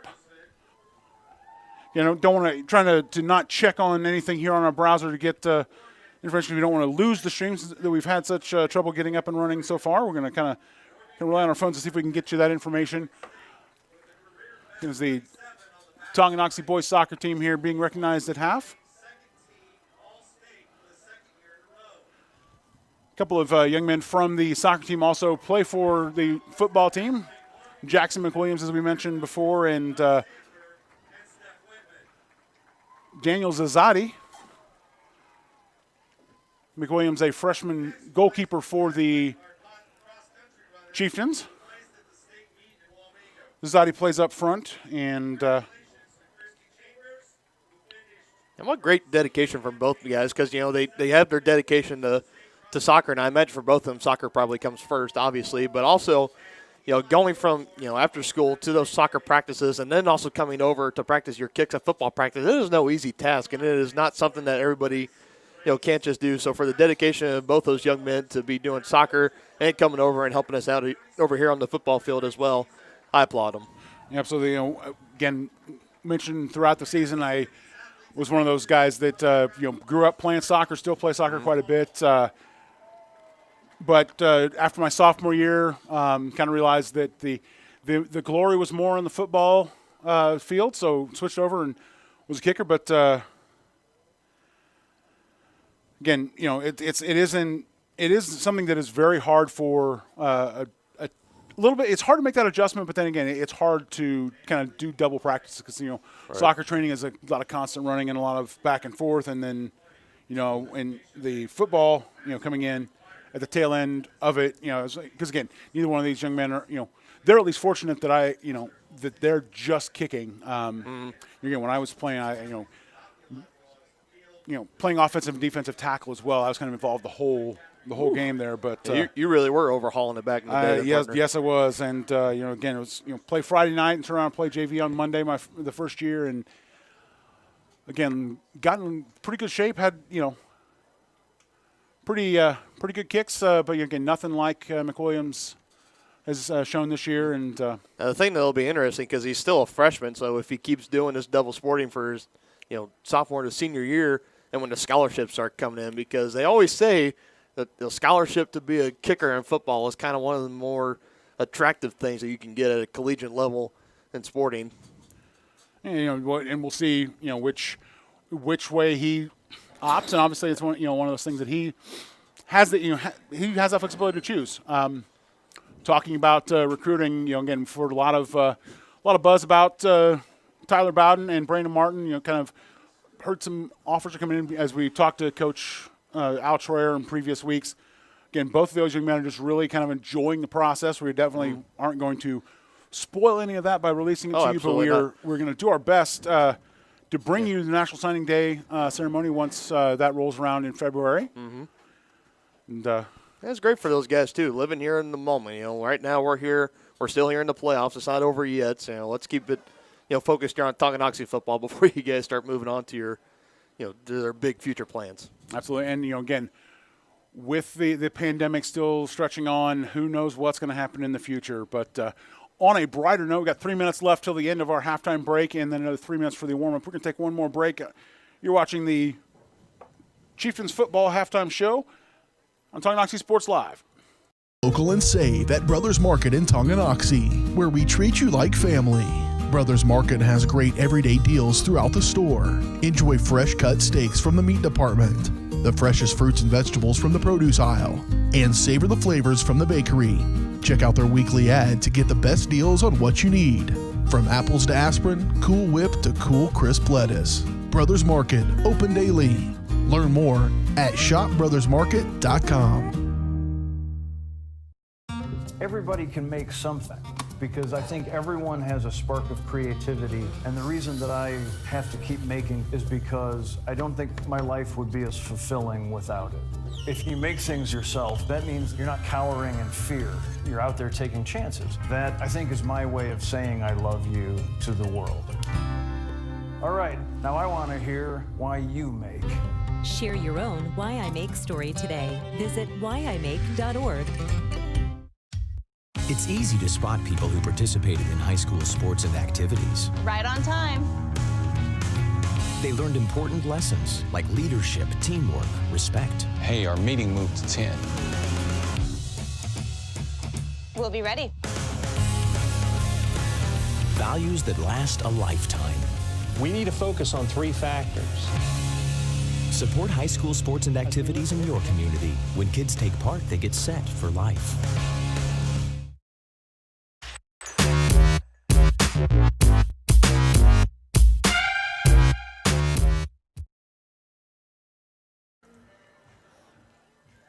See Bishop Miege coming back on the field on the far side. Tonganoxie also out of the locker room here on our right. John Roshkob alongside Dylan Funk bringing you Chieftains football.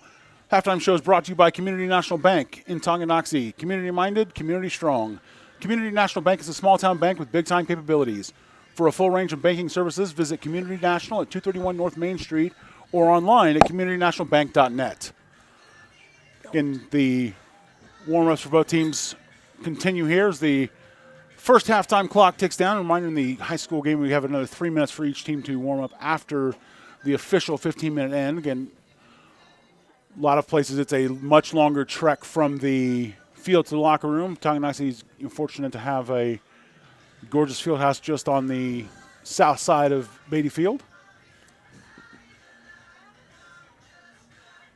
And it's a very electric crowd here tonight. Again, even though, as we touched on earlier and throughout the season, tennis limited due to pandemic, social distancing, it's great to see that we're still out playing. Again, one of the things that it's not guaranteed for any team this year.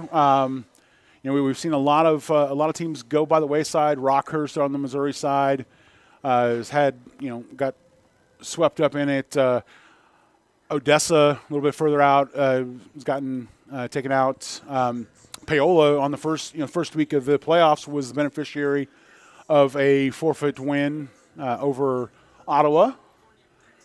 And again, it's amazing to see that the student athletes from both of these schools have done what they needed to do. They've been responsible. They've made sure to maintain their social pods outside of the thing. They haven't gotten in gatherings. There are no Halloween parties. There's no stupidity. And again, that was the perfectly chosen word there. They did all the smart things, all the things that they needed to do to avoid and limit their exposure. And as a result, two great teams are playing. Exactly, and what it really just comes down to is it's for Miege and for Tonganoxie, it's just a group of a bunch of selfless leaders. That's really what it is. You're doing the right things, not going to the parties and the gatherings outside of school, and also tipping my hat to both of the schools and administrations, coaching staffs, all of them, for keeping their teams fairly throughout the whole season. Getting all their games in. I think Miege, I don't know if they got all theirs in necessarily, but at least for Tonganoxie. Speaking for them, got all of our games in this season. Had a couple of scheduling mix-up. Had some back-to-back Saturday afternoon games, which were pretty fun. So, wasn't the worst outcome that could happen this season. It definitely could have been a lot worse. Could have been lost games, or we could have gotten into the playoffs. And then there was an outbreak. Kind of I think you touched on Odessa. They were on the perfect season coming into the playoffs, and then they got caught up in it and have the forfeit. So terrible way to end, especially for seniors. When it ends like that, but it's like Coach Troyer. Every single post-game interview, we always talk to him. He just keeps saying, it's a blessing. Week by week, it's a blessing. It was a blessing in the regular season. It's a blessing to be in the third round of the playoffs, even before the pandemic. But now, especially in the pandemic, it's just even more of a blessing. We talked about it in the pre-interview. I know we had to kind of cut back early on that, but one of the things that Coach Troyer told his team is, guys, we want you to be hermits for this season. Do the smart things, do what you need to do, come to school, do your work, come to practice, do your work, wear your mask, stay safe outside of it. You guys are still going to have girlfriends in December when we're done. And, again, as a former high school boy, I know that that's an easy thing to overlook, but, again.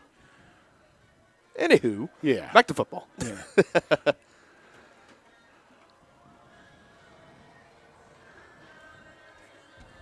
Stags set to kick it off here to start the second half. Logan Scholl, the short run up. And we saw all the momentum start to swing over to Tonganoxie's side to end the first half. Let's see if they can carry it over here. Chip shot in the second half. Chip shot hauled in there by Maxwell. He's able to pick up 3 yards on that return. Again, kick just deep enough and the coverage slow enough to develop that Maxwell's able to advance the ball outside of the 30. So Tonganoxie will start with the ball in their 33. So, John, you and I, we were talking a little bit, between the breaks about what's kind of that locker room speech that the Chieftains maybe got in there. I think the defense, kudos, keep doing what you're doing. I think for the offense, I think the coaches probably laid the gauntlet down for them, laid down the challenge, said, hey, the defense is doing their part tonight, and you guys, while you haven't been, the worst, let's pick it up a little bit. Let's be great. Play action pass there to Eaton on the far side, and he is hit immediately. Again, I'll give him credit for holding on to the ball on that one after anything else.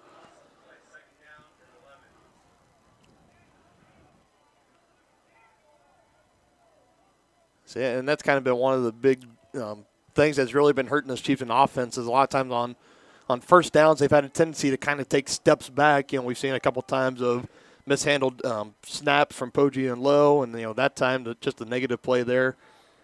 Gladys coming in motion and Bowden able to elude a couple tacklers in the backfield, scamper forward to the 35-yard line.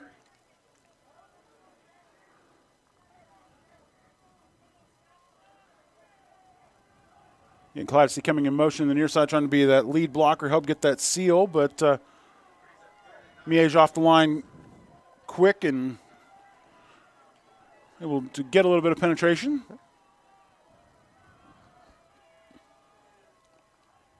Tight set for the Chieftains. Checks back Bowden. Wrapped up for no gain there.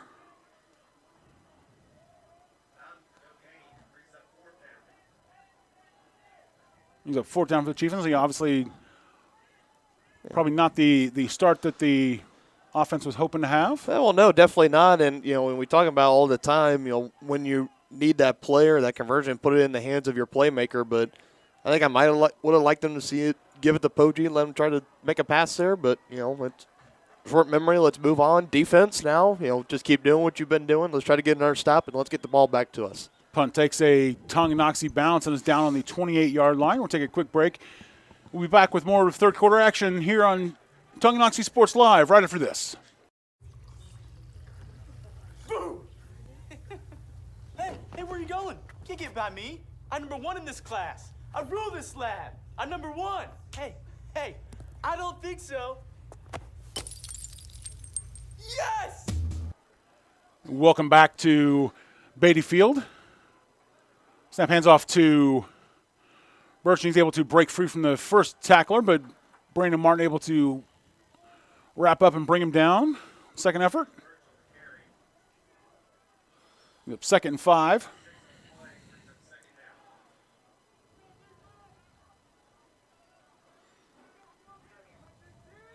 Two receivers near side for Dorsey. Calls for a snap. Pitches outside to Birch, and he's going to find a hole on the far side breakthrough. He's got one man to beat. Poggi with the tackle, touchdown-saving tackle there at the contact made at the 43-yard line, and Birch able to fall forward to the 40.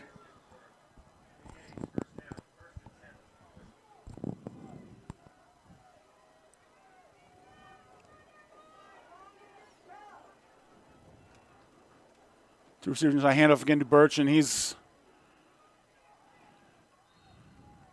able to get around the end. Falls out of bounds on the far side, the 35-yard line.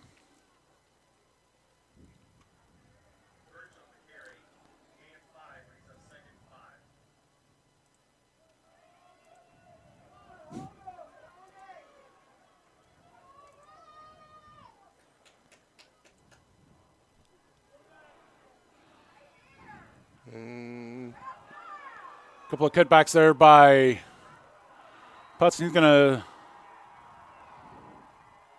carry it in for a touchdown.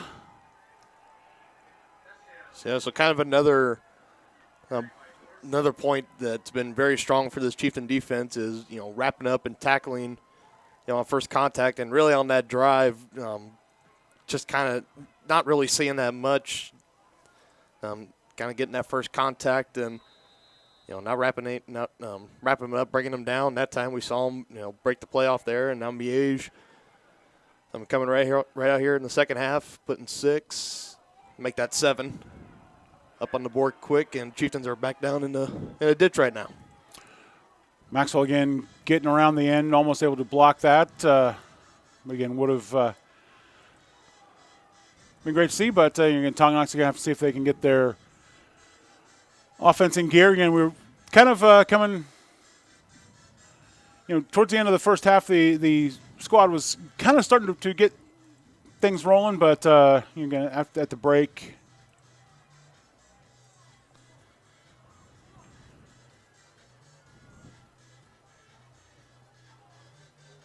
See if they can kind of shake off that funk after the opening play. Yeah, I mean that's the absolute last thing this team needs right now. Definitely don't get down on yourselves. No time to feel sorry for yourself. I mean you're down 21-7. I mean this game is absolutely not out of reach. There's still plenty of time left. Just go out there. Next play. Chip shot again by Maxwell. He tries to find a way around. Forward progress will keep him at the 32-yard line.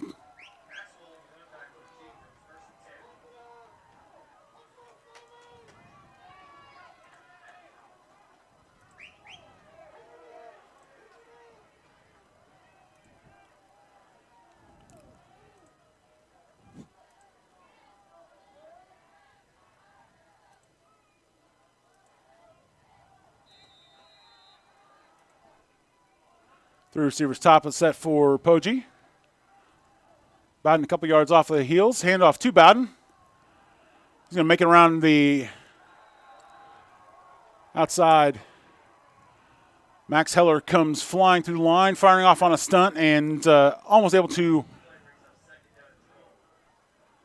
wrap up Bowden in the backfield.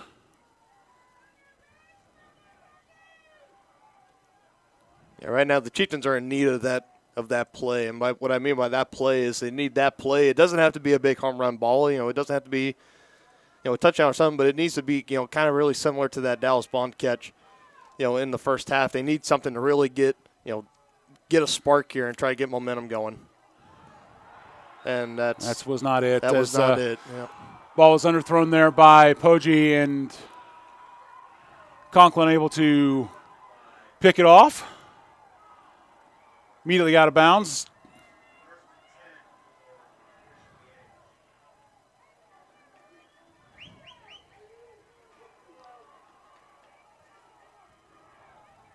Ball will be spot on the 42-yard line.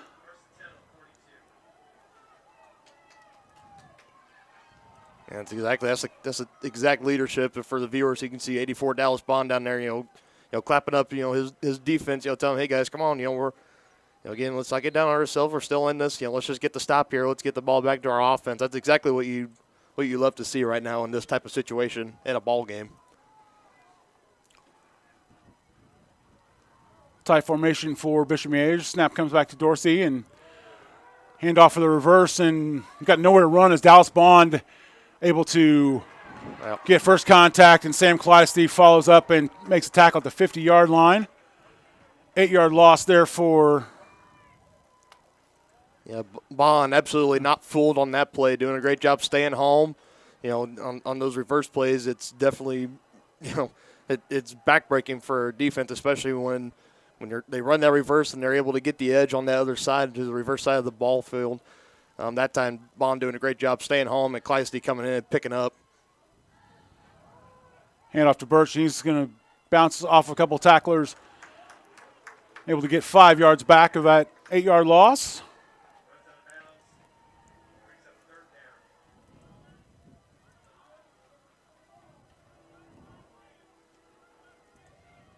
I'll tell you, this live chat is just going off tonight, isn't it? Yeah, well, it's going bye-bye because, again, we tried to get you guys to keep it clean, and you couldn't listen, and so we're going to,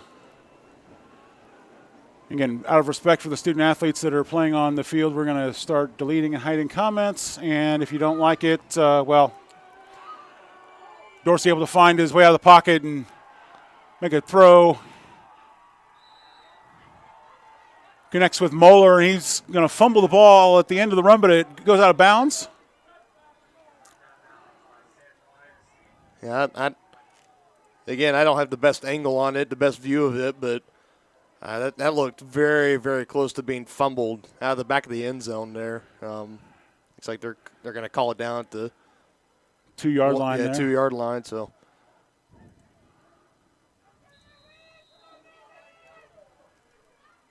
Tight set for Bishop Miege. One receiver either side for Dorsey.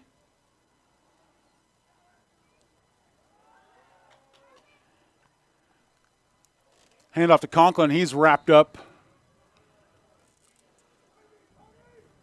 The loss of a yard on the play.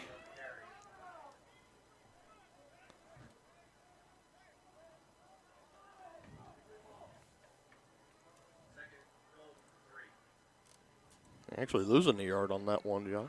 Yeah, I said it's great work there by the Chieftain defense to get penetration and kind of stand up squad. Again, play action passes. Dorsey fakes and looks to the end zone.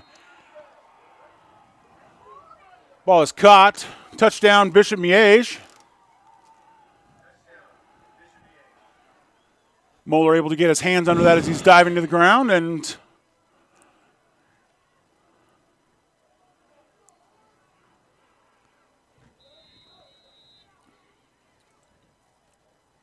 this is almost very similar to kind of what the Chieftains did to Lansing last week. Going into the second half and halftime, Lansing, again, hanging in there tight with the Chieftains, and then just kind of out of nowhere, there you go. That's like I said, I was talking about all night, and who has the big stop there? Number 34, Jacob Maxwell. That one has been coming all night. You know, Jacob Maxwell has been right in position. You come around that right side of the line and just diving in, and, you know, it was only a matter of time before he made contact, and there it is.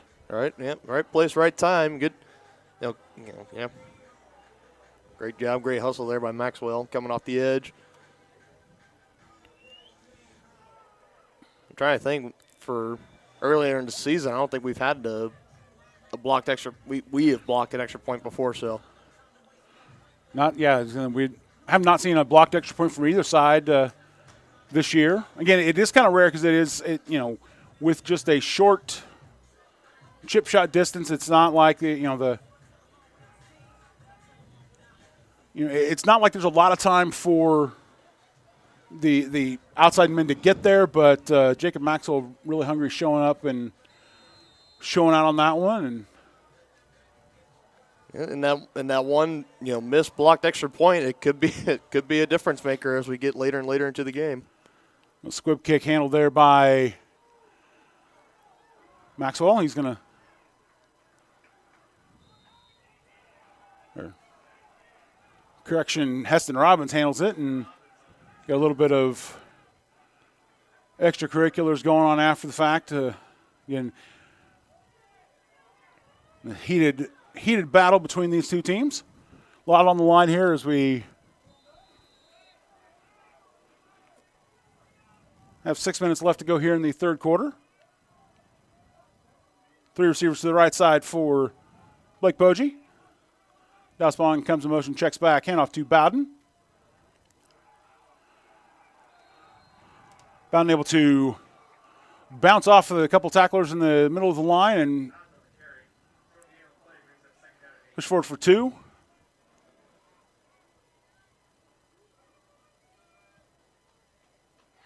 Yeah, so far tonight, John, I kind of talked about it a little bit during the pregame. If Miege was really going to get a hold of this game, we talked about one of the keys to them was they were going to have to hold Tyler Bowden and force Blake Bogie to use his arm to beat you. So far, they've been doing that so far pretty effectively so far tonight. Bodie Strauss with the catch. Short gain brings up 3rd and 4 for the Chieftains. 36-yard line. That's a screen pass there.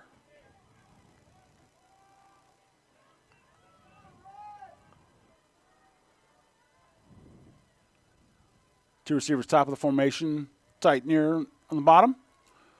Bogie flushed out, steps back, throws the ball away as the pocket collapses around him. Able to get rid of the ball before he gets sacked. Yeah, and this pass rush for Miege, it's been absolutely constant. It's been right there in his face all night long. Not having too much time in that pocket to really kind of look at his, get his reads in and try to get the play to develop. It's been kind of very quick bang, bang, and having to use his feet to extend the plays or get out of the pocket and throw it out of bounds just like he did there.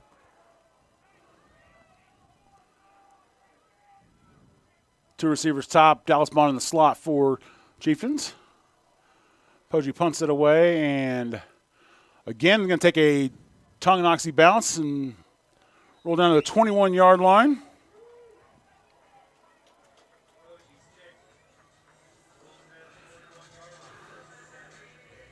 Miege will take over on the 21-yard line here with 4:37 to play in the third quarter.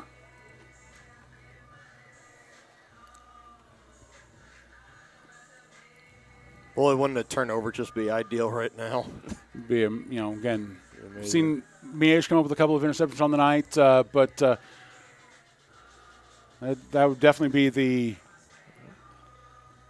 big prescription for this Chieftains defense.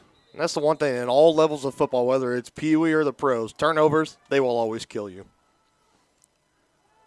Handoff to snap to Dorson. He calls his own number and able to elude a couple of tacklers and falls forward near. First they have, over the first down marker. The back judge on the far side was a little bit slow in marking the spot.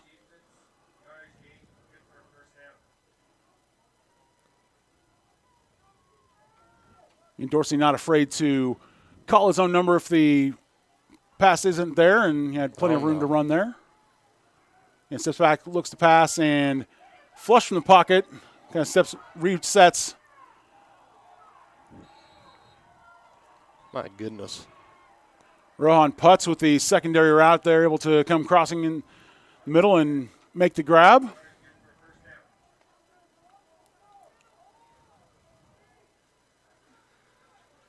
The Bishop Miege in 2 plays have brought the ball out to the 46-yard line. And again, on that last play, you just kind of got to tip your cap again to Dorsey and Putz again. Dorsey just doing a great job standing there in the pocket, whether there were some questionable holding calls or not. Again, we're up here for a reason. Referees are down there for a reason. But nevertheless, doing a great job finding Putz over the middle of the field. And again, Stags got a great drive here. Dorsey back to pass again, and pass is complete and almost good enough for the first down. Spot on the 45-yard line.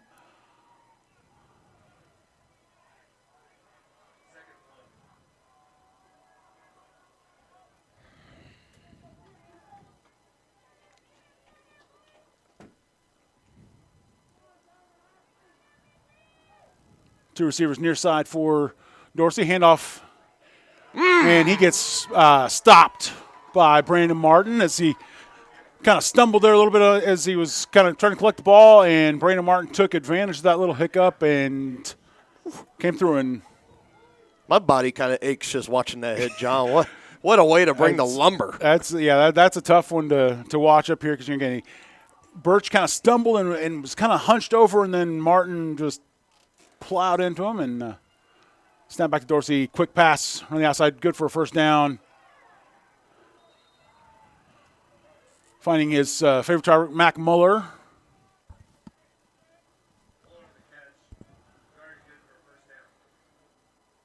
Muller tried to dodge Brandon Martin and was able to gain a couple of extra yards after initial contact. Yeah, all in all, if you got Brandon Martin, if you're in his sights and he's coming after you, more than likely you're going down with him. My point exactly. Able to sneak through and wrap up Conklin in the backfield.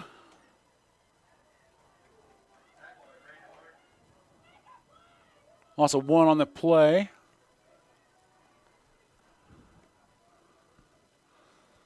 Looking for some help from the scoreboard, but they're play behind us here. And quick screen pass. Complete, and the initial contact able to get Scholl to ground as he puts his hand down but not able to keep that knee up, and he's spotted down for a 1-yard loss. Brings up 3rd and 12.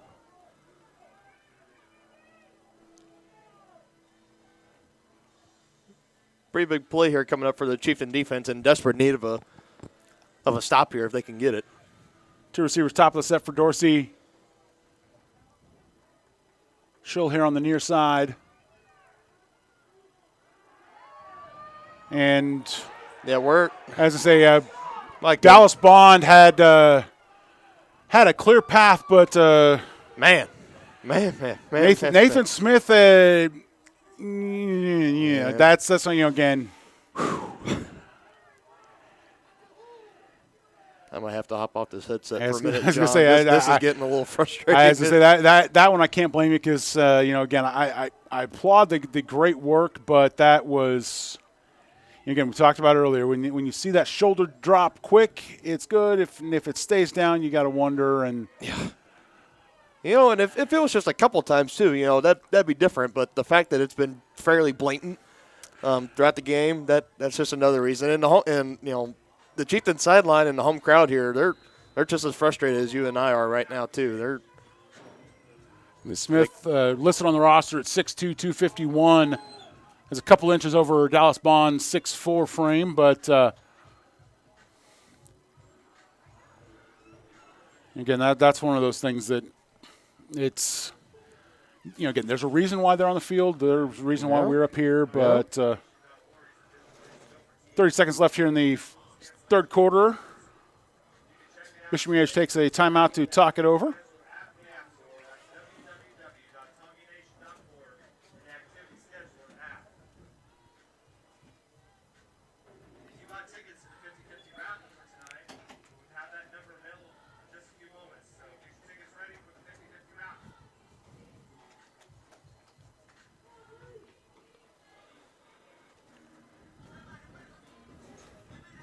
Fourth and inches here on the 28-yard line for the Stags. Tail of the ball spot on the 28-yard line. 27 is the line to gain for a first down. I think this is just where I would pull out the old classic quarterback sneak. Yeah, especially sneak or draw, especially with a player like Dorsey. And, he comes up under center, and he's able to pick that up. And smart move by Dorsey, backing off as the initial push and kind of waiting for that plunge to develop and finding a way around, finding the first down around the right side. New fresh set of downs. Screen pass to Moeller just over the outstretched hands of a Tonganoxie defender. And Classy, if he was there just this little split second sooner, he could have had a chance to get a hand on that, maybe get the interception, but coming off just a little too late there. And again, the Stags they're starting to get it clicking here, and we all know how dangerous this team can get. Once they start getting clicking here on offense, this game can get out of hand very quickly. Two receivers near side, one far, handoff faked there, and Dorsey with the pump fake. Tucker Isaacs with the stop, but yardage good enough for the first down, just inside the 15-yard line. Like I said, nice little pump fake there by Dorsey as he was running. And clock's going to expire here. 4's up. We're going to head to the fourth quarter. Chieftains looking for a comeback, trailing 27-7. You're watching Chieftains football here on Tonganoxie Sports Live. Wizard of Paws, located in charming downtown Tonganoxie, offers personalized pet grooming with an attention to detail. At Wizard of Paws, your pet becomes family and will be in a clean, stress-free, relaxing environment. With appointments throughout the day, Wizard of Paws gives your pet a one-on-one grooming experience, ensuring they return to you quickly and looking fabulous. Call Wizard of Paws at 913-416-0255 or bring your pet in for a free estimate at 612 East 4th Street in Tonganoxie. Learn more at wizardofpawsgrooming.com. At Kansas Insurance, we know one size doesn't fit all. In fact, our whole mindset is based on customized policies for you and your families. We're local, and we do what we do because we care about you. Think of us as brokers for your insurance needs. Working with Kansas Insurance gets you the award-winning service and attention to detail that only an independent agency can provide. All across Kansas, we're here to help you manage and plan for all types of risk. Contact a local agent today. Kansas Insurance. Local, independent, serving you.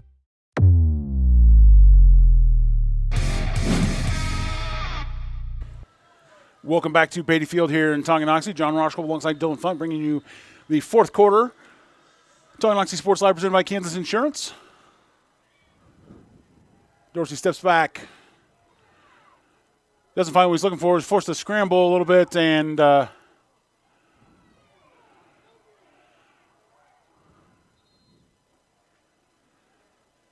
waiting to see if he was finally pushed out of bounds. And waiting to see if he was pushed out of bounds by on the outside of the 20-yard line. He still takes a loss of 2 on the play.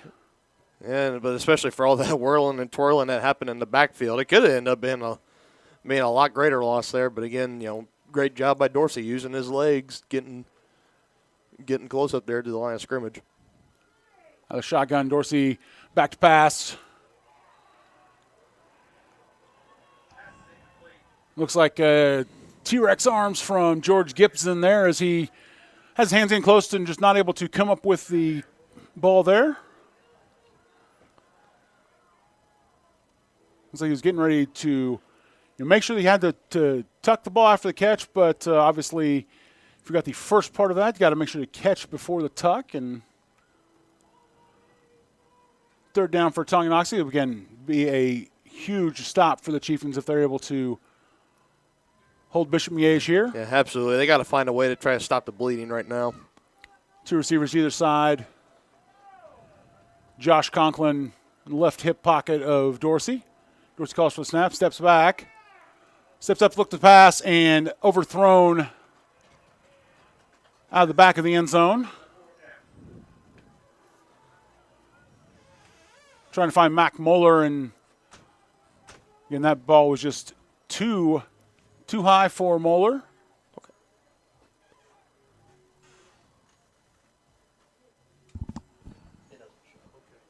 And the Stags bring on their field goal unit. Again, we talked about it earlier.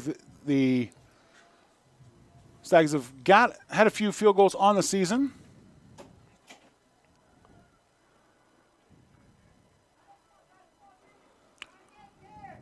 Stephen Neenan back. Kick is up. And good.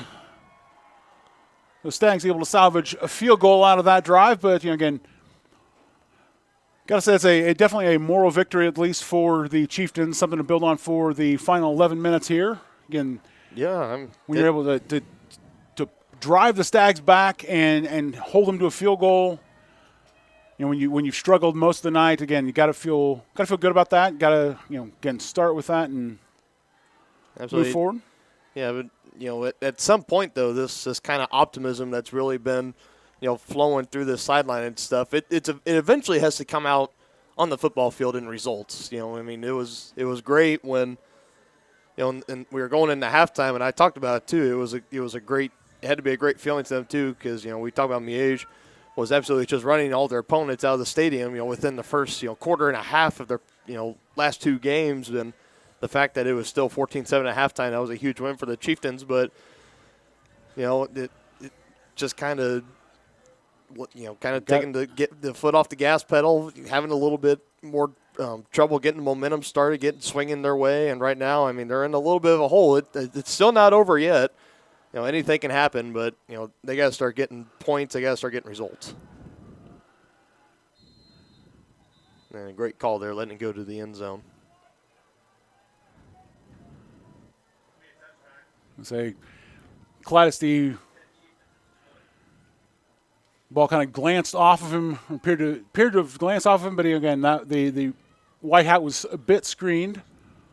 Chieftains will still take the touchback and start from the 20.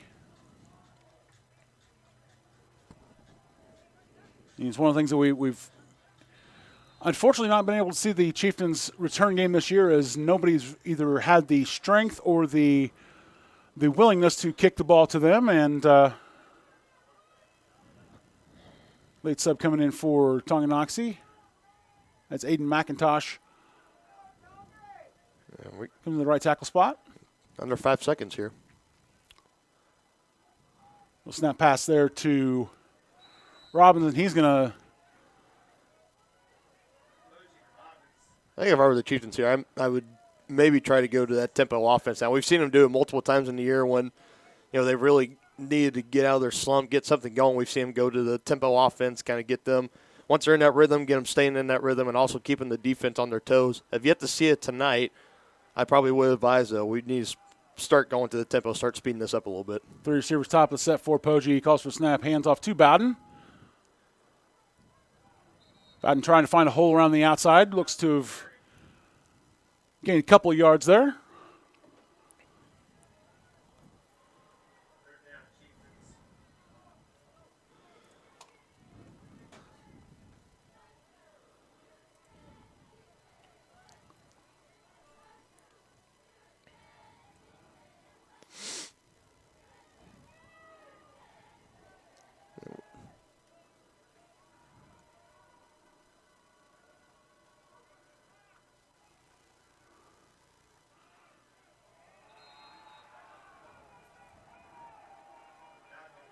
That play gets blown up in the backfield as It's like Clattis was checking in motion, cut back his lead blocker, and Miege able to read that all the way. And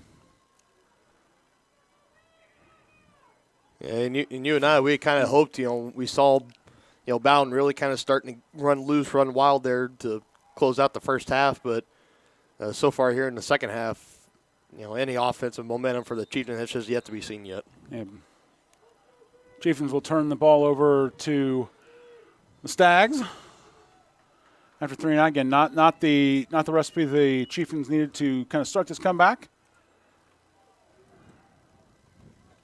Stags will start with the ball on their 37-yard line. 9:38 to go in the fourth quarter.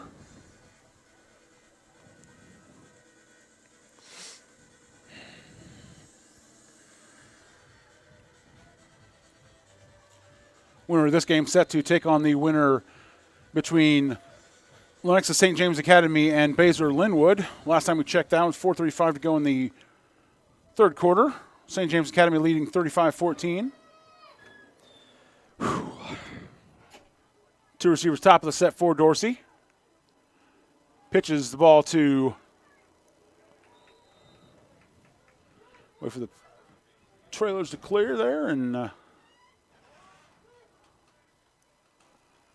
pitch to Birch, and he's wrapped up for a short gain.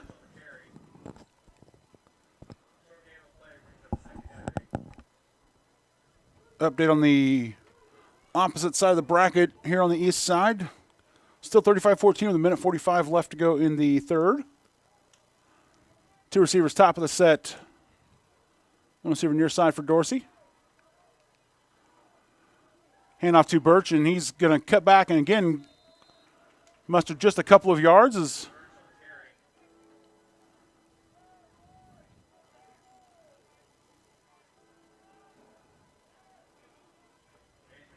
Andrew Culver at the bottom of the pile there.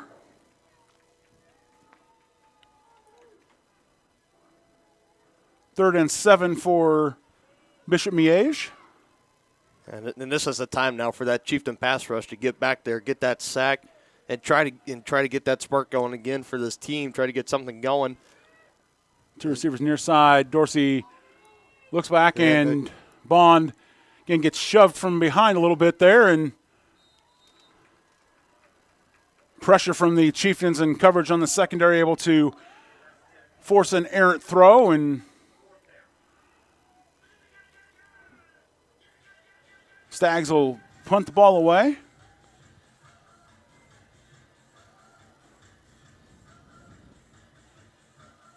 Yeah, you can start to tell, John, looking out, especially down at Dallas Bond. Again, we talk about the big thing for this Chieftain team is that a lot of players playing both ways. So you got those key players, Blake Poggi, Dallas Bond, so on and so forth, playing both ways.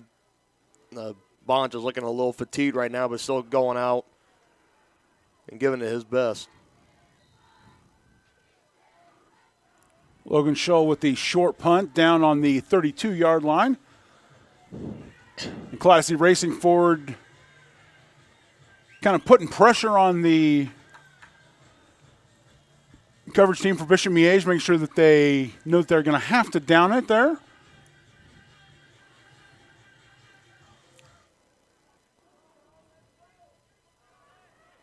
Two receivers either side for Bowden, or for Poggi. Bowden in the right hip pocket.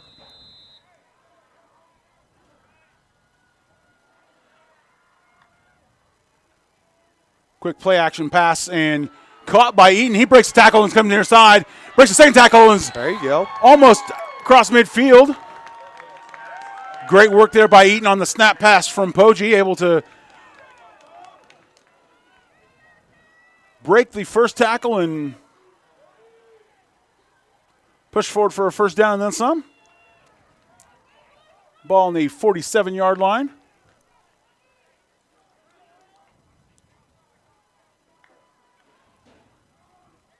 Poggi drops back to pass, looks deep, again for Eaton. Oh.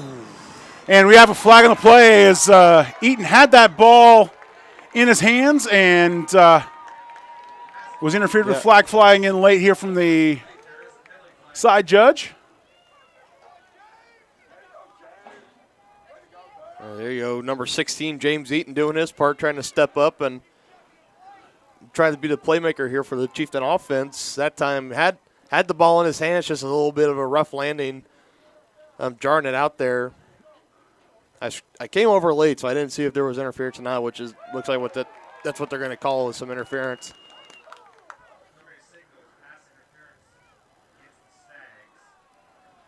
Again, I'm not sure if it was on the, again, based on the spot, it was on the passing. Again, it's well defended, but again, the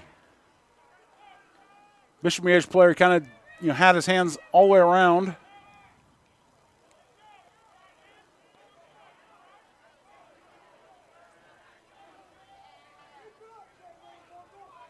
There you go. Officially pass interference is the call. Moved the sticks up a little bit. Now Chieftains finally finding themselves in some Stags territory for the first time in the second half. In desperate need of some points, too. They need to capitalize on it, John. 2 receivers either side.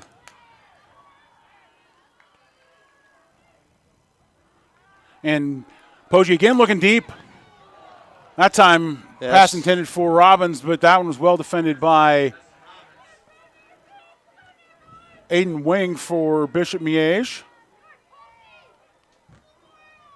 Yeah, at that time, no interference there. That was just great defense. Aiden Wing especially uses, looks like he's got a little bit of a wingspan to him, just using his great reach to go over the top and just knock that one down from falling in. On the roster at 6'3", 3 receivers top of the set, snap, handoff to Bowden. He's going to find a little hole in the cutback lane and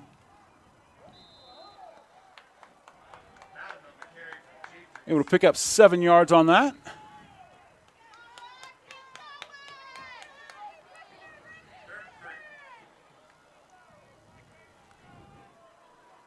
Max Heller on the bottom of the pile there for the Stags. Brings up 3rd and 3 for Tonganoxie from the Miege 31-yard line. I am still very surprised I haven't gone to the tempo offense yet here as we're in fourth quarter approaching 7 minutes. Classy comes in motion. Handoff to Bowden, and he's going to push forward just short of the first down marker.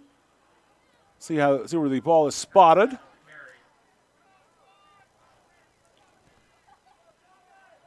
Clock continues to run, 6 minutes, 50 seconds on the game clock, 26 on the play clock.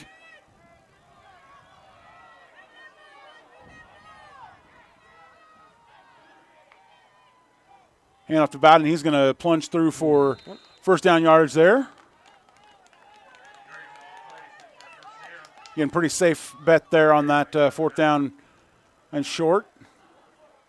Hand the ball to Bowden and just let your playmakers make the plays for you.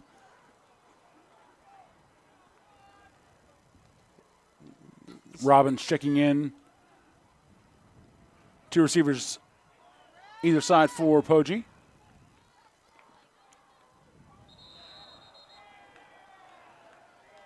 And Connor Cole going to be whistled for the false start there as he looks like he kind of was losing his balance and came up a little bit and you can make that little bit of move with the upper body, and then once you've done that, it's kind of a foregone conclusion. Yeah, maybe being a former offensive lineman, to me that was always probably the most embarrassing thing you could do. At least one of the most embarrassing things when you're the only, the lone guy with the false start. But play action, Poggi steps up in the pocket. This coverage downfield cut off his receivers. Able to pick up 1 yard on that.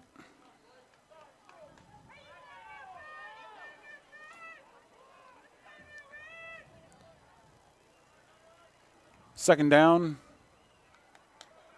14 for the Chieftains.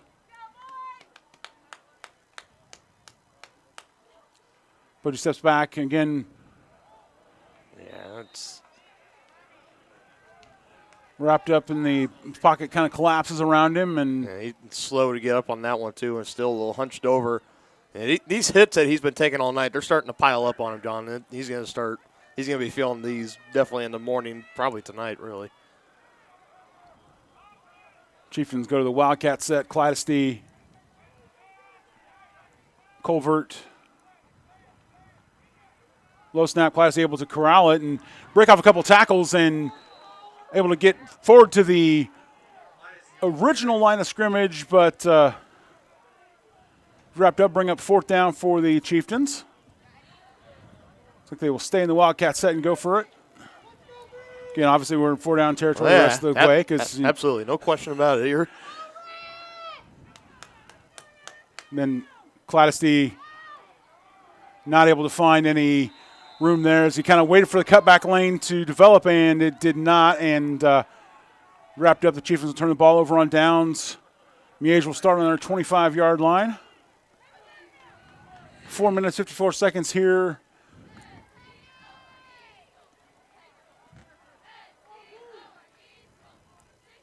And you touched on it, one of the things that the Chieftains have been able to count on all year is having the ability to kind of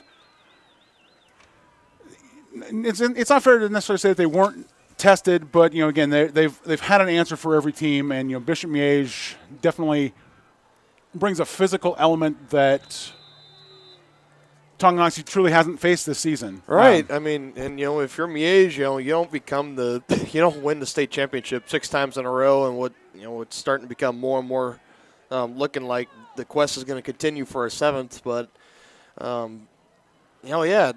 this team is different. They are the measuring stick here, and a 4A for the playoffs, at least 4A. But I mean, handoff to Birch. He's tackled for no gain. Again, looking at the depth chart for Bishop Miege, and when you look at the depth chart for the Chieftains, you see quite a few names on both sides of the ball, and I do not see a single name listed on both the offensive and defensive sides of the depth chart. So again, that's it's a luxury for Miege. Again, they've got that. When take nothing away from them physically. Again, they are athletes that are doing a great job. But when you're only playing half the game, you're not going to be as. It's just a fact. You're not going to be as tired at the end of the fourth quarter. Exactly, and that's. And handoff.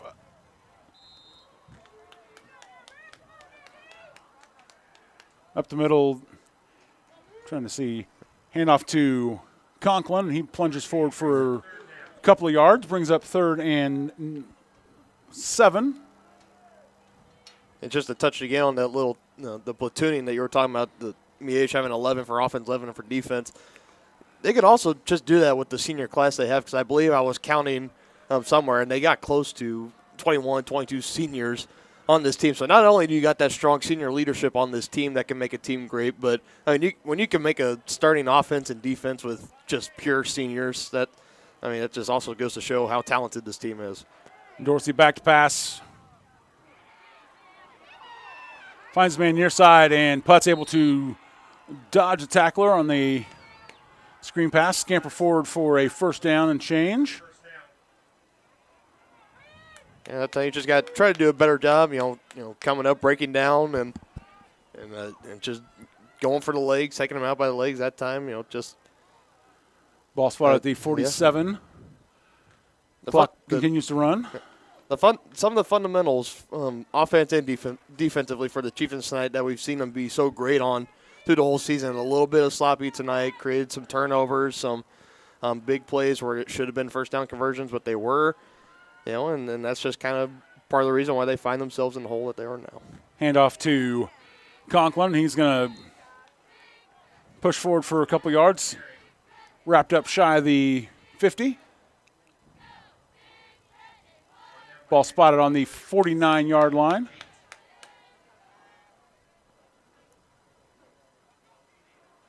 Second and 8. And again, Miege content to take every second off of the play clock that they can as they're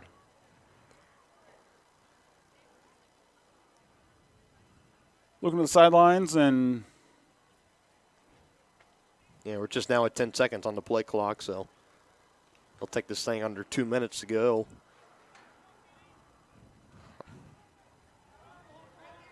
Pitch by Dorsey to Conklin, and Wrapped up after the spin move for no gain. Maybe you lost a half a yard on that. Third down, minute 41 here in the game. Yeah, for Bishop Miege now, they're just a conversion away, and if they convert here, they'll just have to be able to take knees for the rest of the way here and move on to the next round to more than likely face. We'll have to check the score again in our post-game show, but looks like it's going to be Miege and St. James Academy. Dorsey drops back, steps up and finds Henry Coons on the far side for the first down, and minute 11 on the clock. That will pretty much do it, as clock will start running with 30 seconds-ish on the play clock. 25 seconds. So, yeah, Miege can take a knee a couple times, and it's something that's so rare, too, John, within the past couple of years. You know, Tonganoxie, the Chieftains, when we say home field advantage, they really have had home field advantage. Last year, having the perfect regular season, not losing any home games. The only home game they lost last year was in third round of the playoffs against Bishop Miege. And then again this year, didn't lose a regular season game at home, won the first 2 home playoff games. And,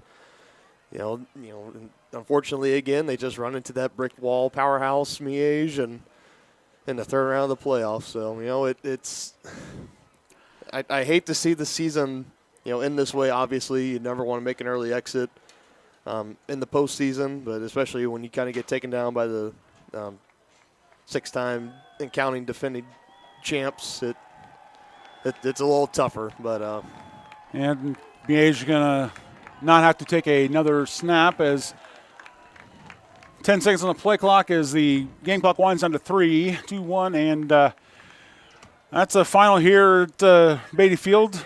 Bishop Miege comes out winners 30-7 over your Tonganoxie Chieftains. Again, Bishop Miege looks like they will be advancing to sub-state to face St. James Academy. Again, Baser Linwood trailing in that game by 4 touchdowns with 10 minutes to go in the fourth quarter.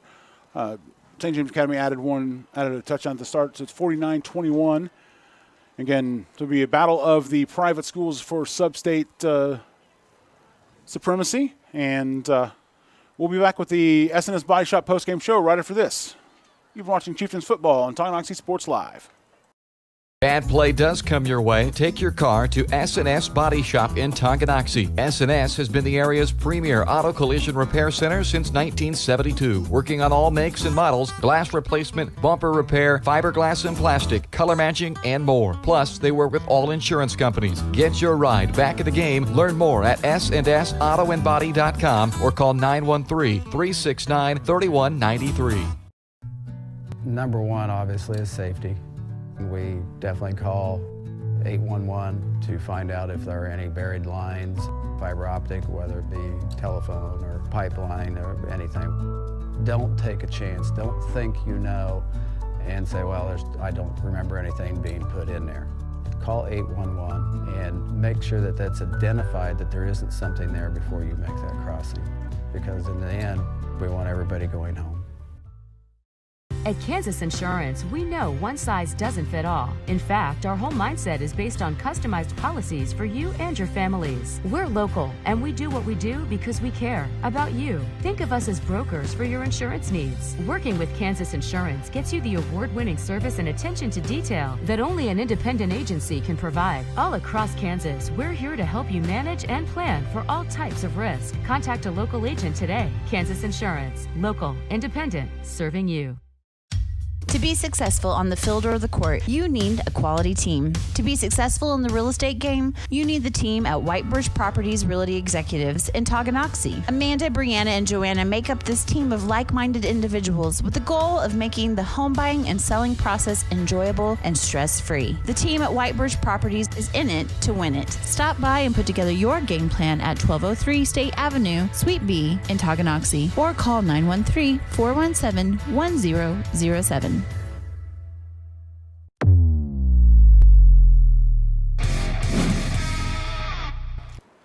Welcome back to the post-game show here in Chieftains football. Post-game show is brought to you by S&S Body Shop. Since 1972, S&S Body Shop has been the place to go in Tonganoxie for auto body and repair work. Get your ride back in the game. Learn more at snsautoandbody.com or call 913-369-3193. It was a very wholesome moment there on the field. Coach Bond consoling his senior son, Dallas Bond, right there on the field. Last time ever playing on this field. This is one of the most heartbreaking things, in my time in high school, especially. Kind of that last Friday Night Lights game you get to play. It's heartbreaking. I feel for these boys tonight, especially to go out the way they went out and who they went out to. That just makes it hurt even more. And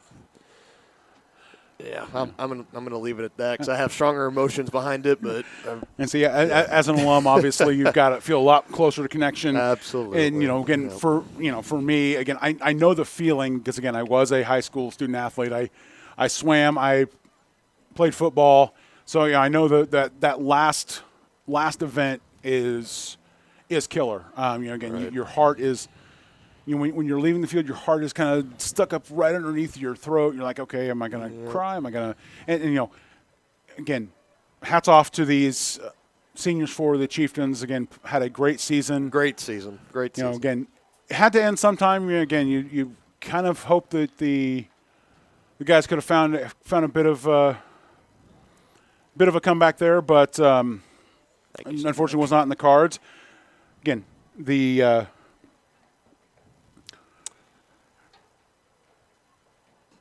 again, kind of a lost for words there as we, wait for Coach Alshore to come up for the interview. I honestly don't think he will be tonight. I wouldn't count on it. Right now, he's, I would.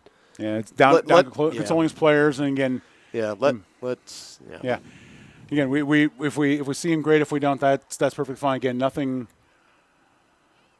Again, take nothing away from Bishop Miege. They are an outstanding squad, and of course, again, one of the things we talked about coming into this game is it was definitely the marquee matchup of the bracket. Again, Tonganoxie coming in with just one loss on the season. Bishop Miege, 4 losses, but again, they faced primarily 5A and 6A competition this year due to COVID, due to where they're located, and coming in, rolling over their first, rolling over Chanute, rolling over second seed Fort Scott, and Chieftains held them to 63 or to 30 on the night. We're going to take a quick break, and we'll be back with the postgame show right after this. Community-minded, community-strong. That's what you get with Community National Bank in Tonganoxie. A small-town feel with the best banking services, including great options on loans, checking and saving accounts, CDs, safety deposit boxes, and more. At Community National Bank, people don't care how much we know until they know how much we care. To learn more, check us out on Facebook at Community National Bank KS or visit communitynationalbank.net. Go Chieftains!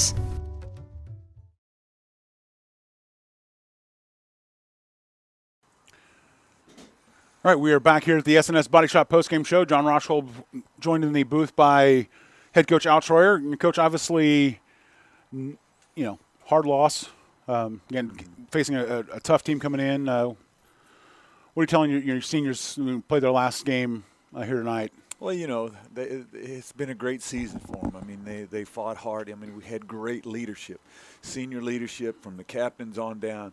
And that's why we're here year in and year out, because we have seniors like this that lead. I mean, Dylan can tell you here that it's just something that rolls on. We don't. It's year to year. These freshmen get to see this, and that's the expectations that they have. By the time they get up here, they're going to be right in the same spot, and we're going to get over the top. We're going to find a way to get over the top. And again, kind of struggle a little bit in that first half to kind of get going. Bishop Miege able to score on their opening drive, again, when you towards the end of the second half, kind of starting to get that rhythm, and what do you tell your defense there at halftime as they're sitting in the locker room, having picked up a couple of big stops there? Well, I mean, we just needed to keep doing what we were doing. You know, we had to try to corral. You know, Dorsey. I mean, that's a great athlete. I mean, that's when we were able to do that in the second quarter. You know, once he gets out there, you know, that's a long time for our secondary to try to hold on to receivers.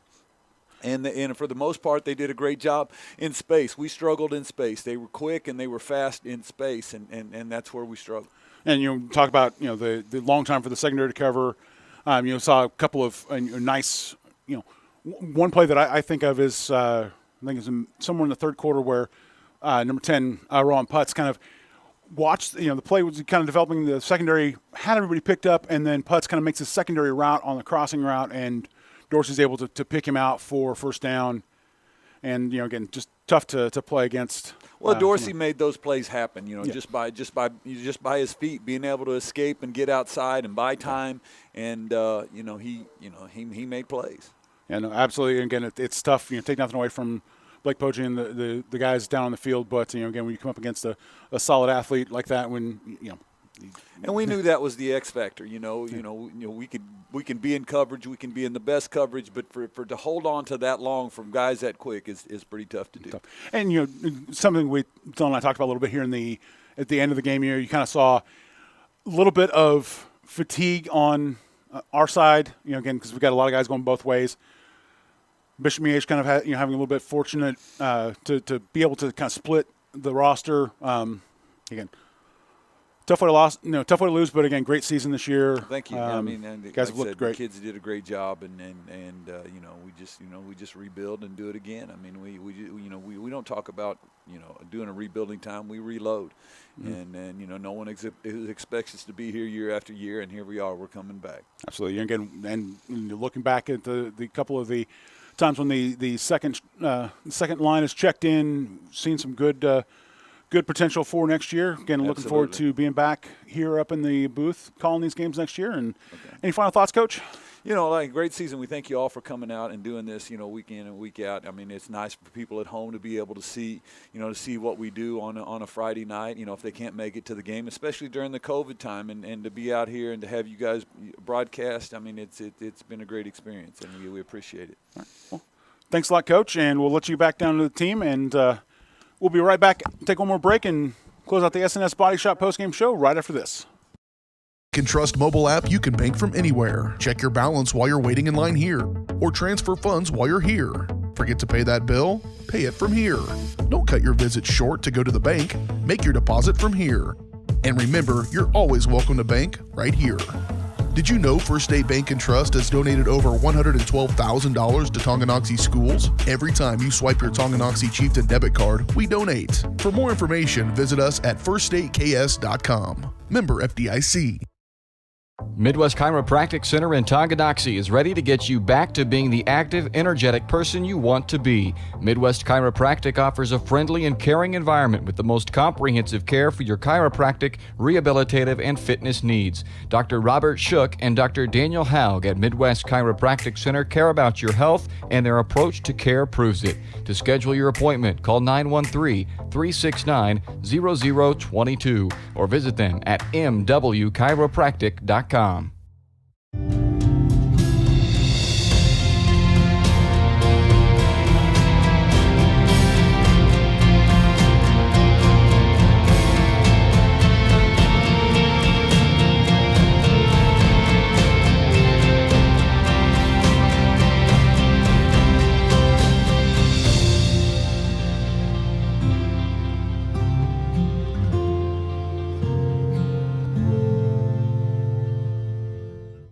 At Kansas Insurance, we know one size doesn't fit all. In fact, our whole mindset is based on customized policies for you and your families. We're local, and we do what we do because we care about you. Think of us as brokers for your insurance needs. Working with Kansas Insurance gets you the award-winning service and attention to detail that only an independent agency can provide. All across Kansas, we're here to help you manage and plan for all types of risk. Contact a local agent today. Kansas Insurance. Local, independent, serving you.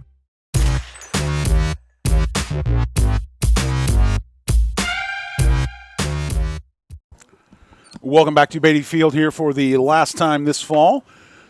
Again, thanks to Coach Altroyer for touching on this during the interview. Again, it has been our absolute pleasure to bring these games to you all season. Absolutely. John Rochko alongside Dylan Funk. Again, we know that as we've touched on multiple times, we know that this stadium would be absolutely jam-packed if we weren't in the middle of a pandemic. And again, we're thrilled to have the opportunity to bring these games to you week in and week out. And again, you never want it to end, but again, full credit to Bishop Miege as they showed why they are a 6-time state champion. Exactly, and and for any of my, if there's any WWE wrestling fans out there listening, like Ric Flair said, to be the man, you gotta beat the man, and that's the standard that that it is right now, and it's not going to change until somebody does finally step up to the plate and beat Bishop Miege fair and square in the playoffs and bounces them, because right now they're on their quest to make it 7 in a row, and and we can talk about the questionables, what's going on behind the scenes there in their program, whatever. We're not gonna touch on that. We're gonna stay away from it. And Keisha, you can get off my back, but full credit to Coach John Holman, because again he and his staff, with the athletes that they have available to them, they execute. They've been able to looking at what they did tonight, they were able to execute throughout the game. And Coach Troy touched on this, where we have a solid, Timothy Dorsey, senior, again, 6 foot 185, not the tallest quarterback, but again, he's mobile. He's able to kind of elude coverage here. Again, make plays with his feet just as well as with his arm. And we talk about all the time on. I didn't mean to cut you off there, but we talk about all the time the Saturday talent that's here on this Chieftains squad. There's a lot of that over there on the Miege squad too. And I'm not trying to say it's all just the Jims and Joes and not the X's and O's that make the success over at Bishop Miege. But Dorsey for sure, definitely. He was a stud tonight. When he needed to make plays with his legs, he was able to do it, extend the plays longer, and he has the arm too. He's got an arm on him too. So at the end of the night, Chieftains, they just got beat fair and square. And we talk about you hate to make an early exit in the playoffs, but sometimes it is what it is, and this program isn't going away. Absolutely. At all. They're going to be back. Next year they're going to be back, and right now for you and I, it's on to winter. On to basketball season. Again, we are going to be taking a short break in the broadcast schedule as again KSHSAA has the dead period through the end of November for fall sports before winter sports start. But first week of December, 3 basketball doubleheaders on the schedule. We will be bringing all of those games to you here on Tonganoxie Sports Live. You can watch our TonganoxieSportsLive.com for an updated schedule. Follow us on Twitter at Tongi Sports Live. And again, Chieftains close out the season with a 10-2 record. Again, great performance all year, and look forward to seeing where a lot of these young men go for their futures. And John Rochko alongside Dylan Funk for all of us at Harris Media Services. Thank you for joining us all season. Have a great night. You've been watching Tonganoxie High School Athletics on your new home for the Chieftains, Tonganoxie Sports Live. Tonganoxie Sports Live is presented by Kansas Insurance, locally owned and operated. Learn more at kansasins.com. Also by Brothers Market, Community National Bank, Midwest Chiropractic Center, SNS Auto Body, The White Birch Agency Realty Executives, Physical Therapy Solutions, First State Bank and Trust, the Tonganoxie Recreation Commission, and Wizard of Paws. Thanks for watching, and be sure to catch every second of the action right here on your home for the Chieftains, Tonganoxie Sports Live.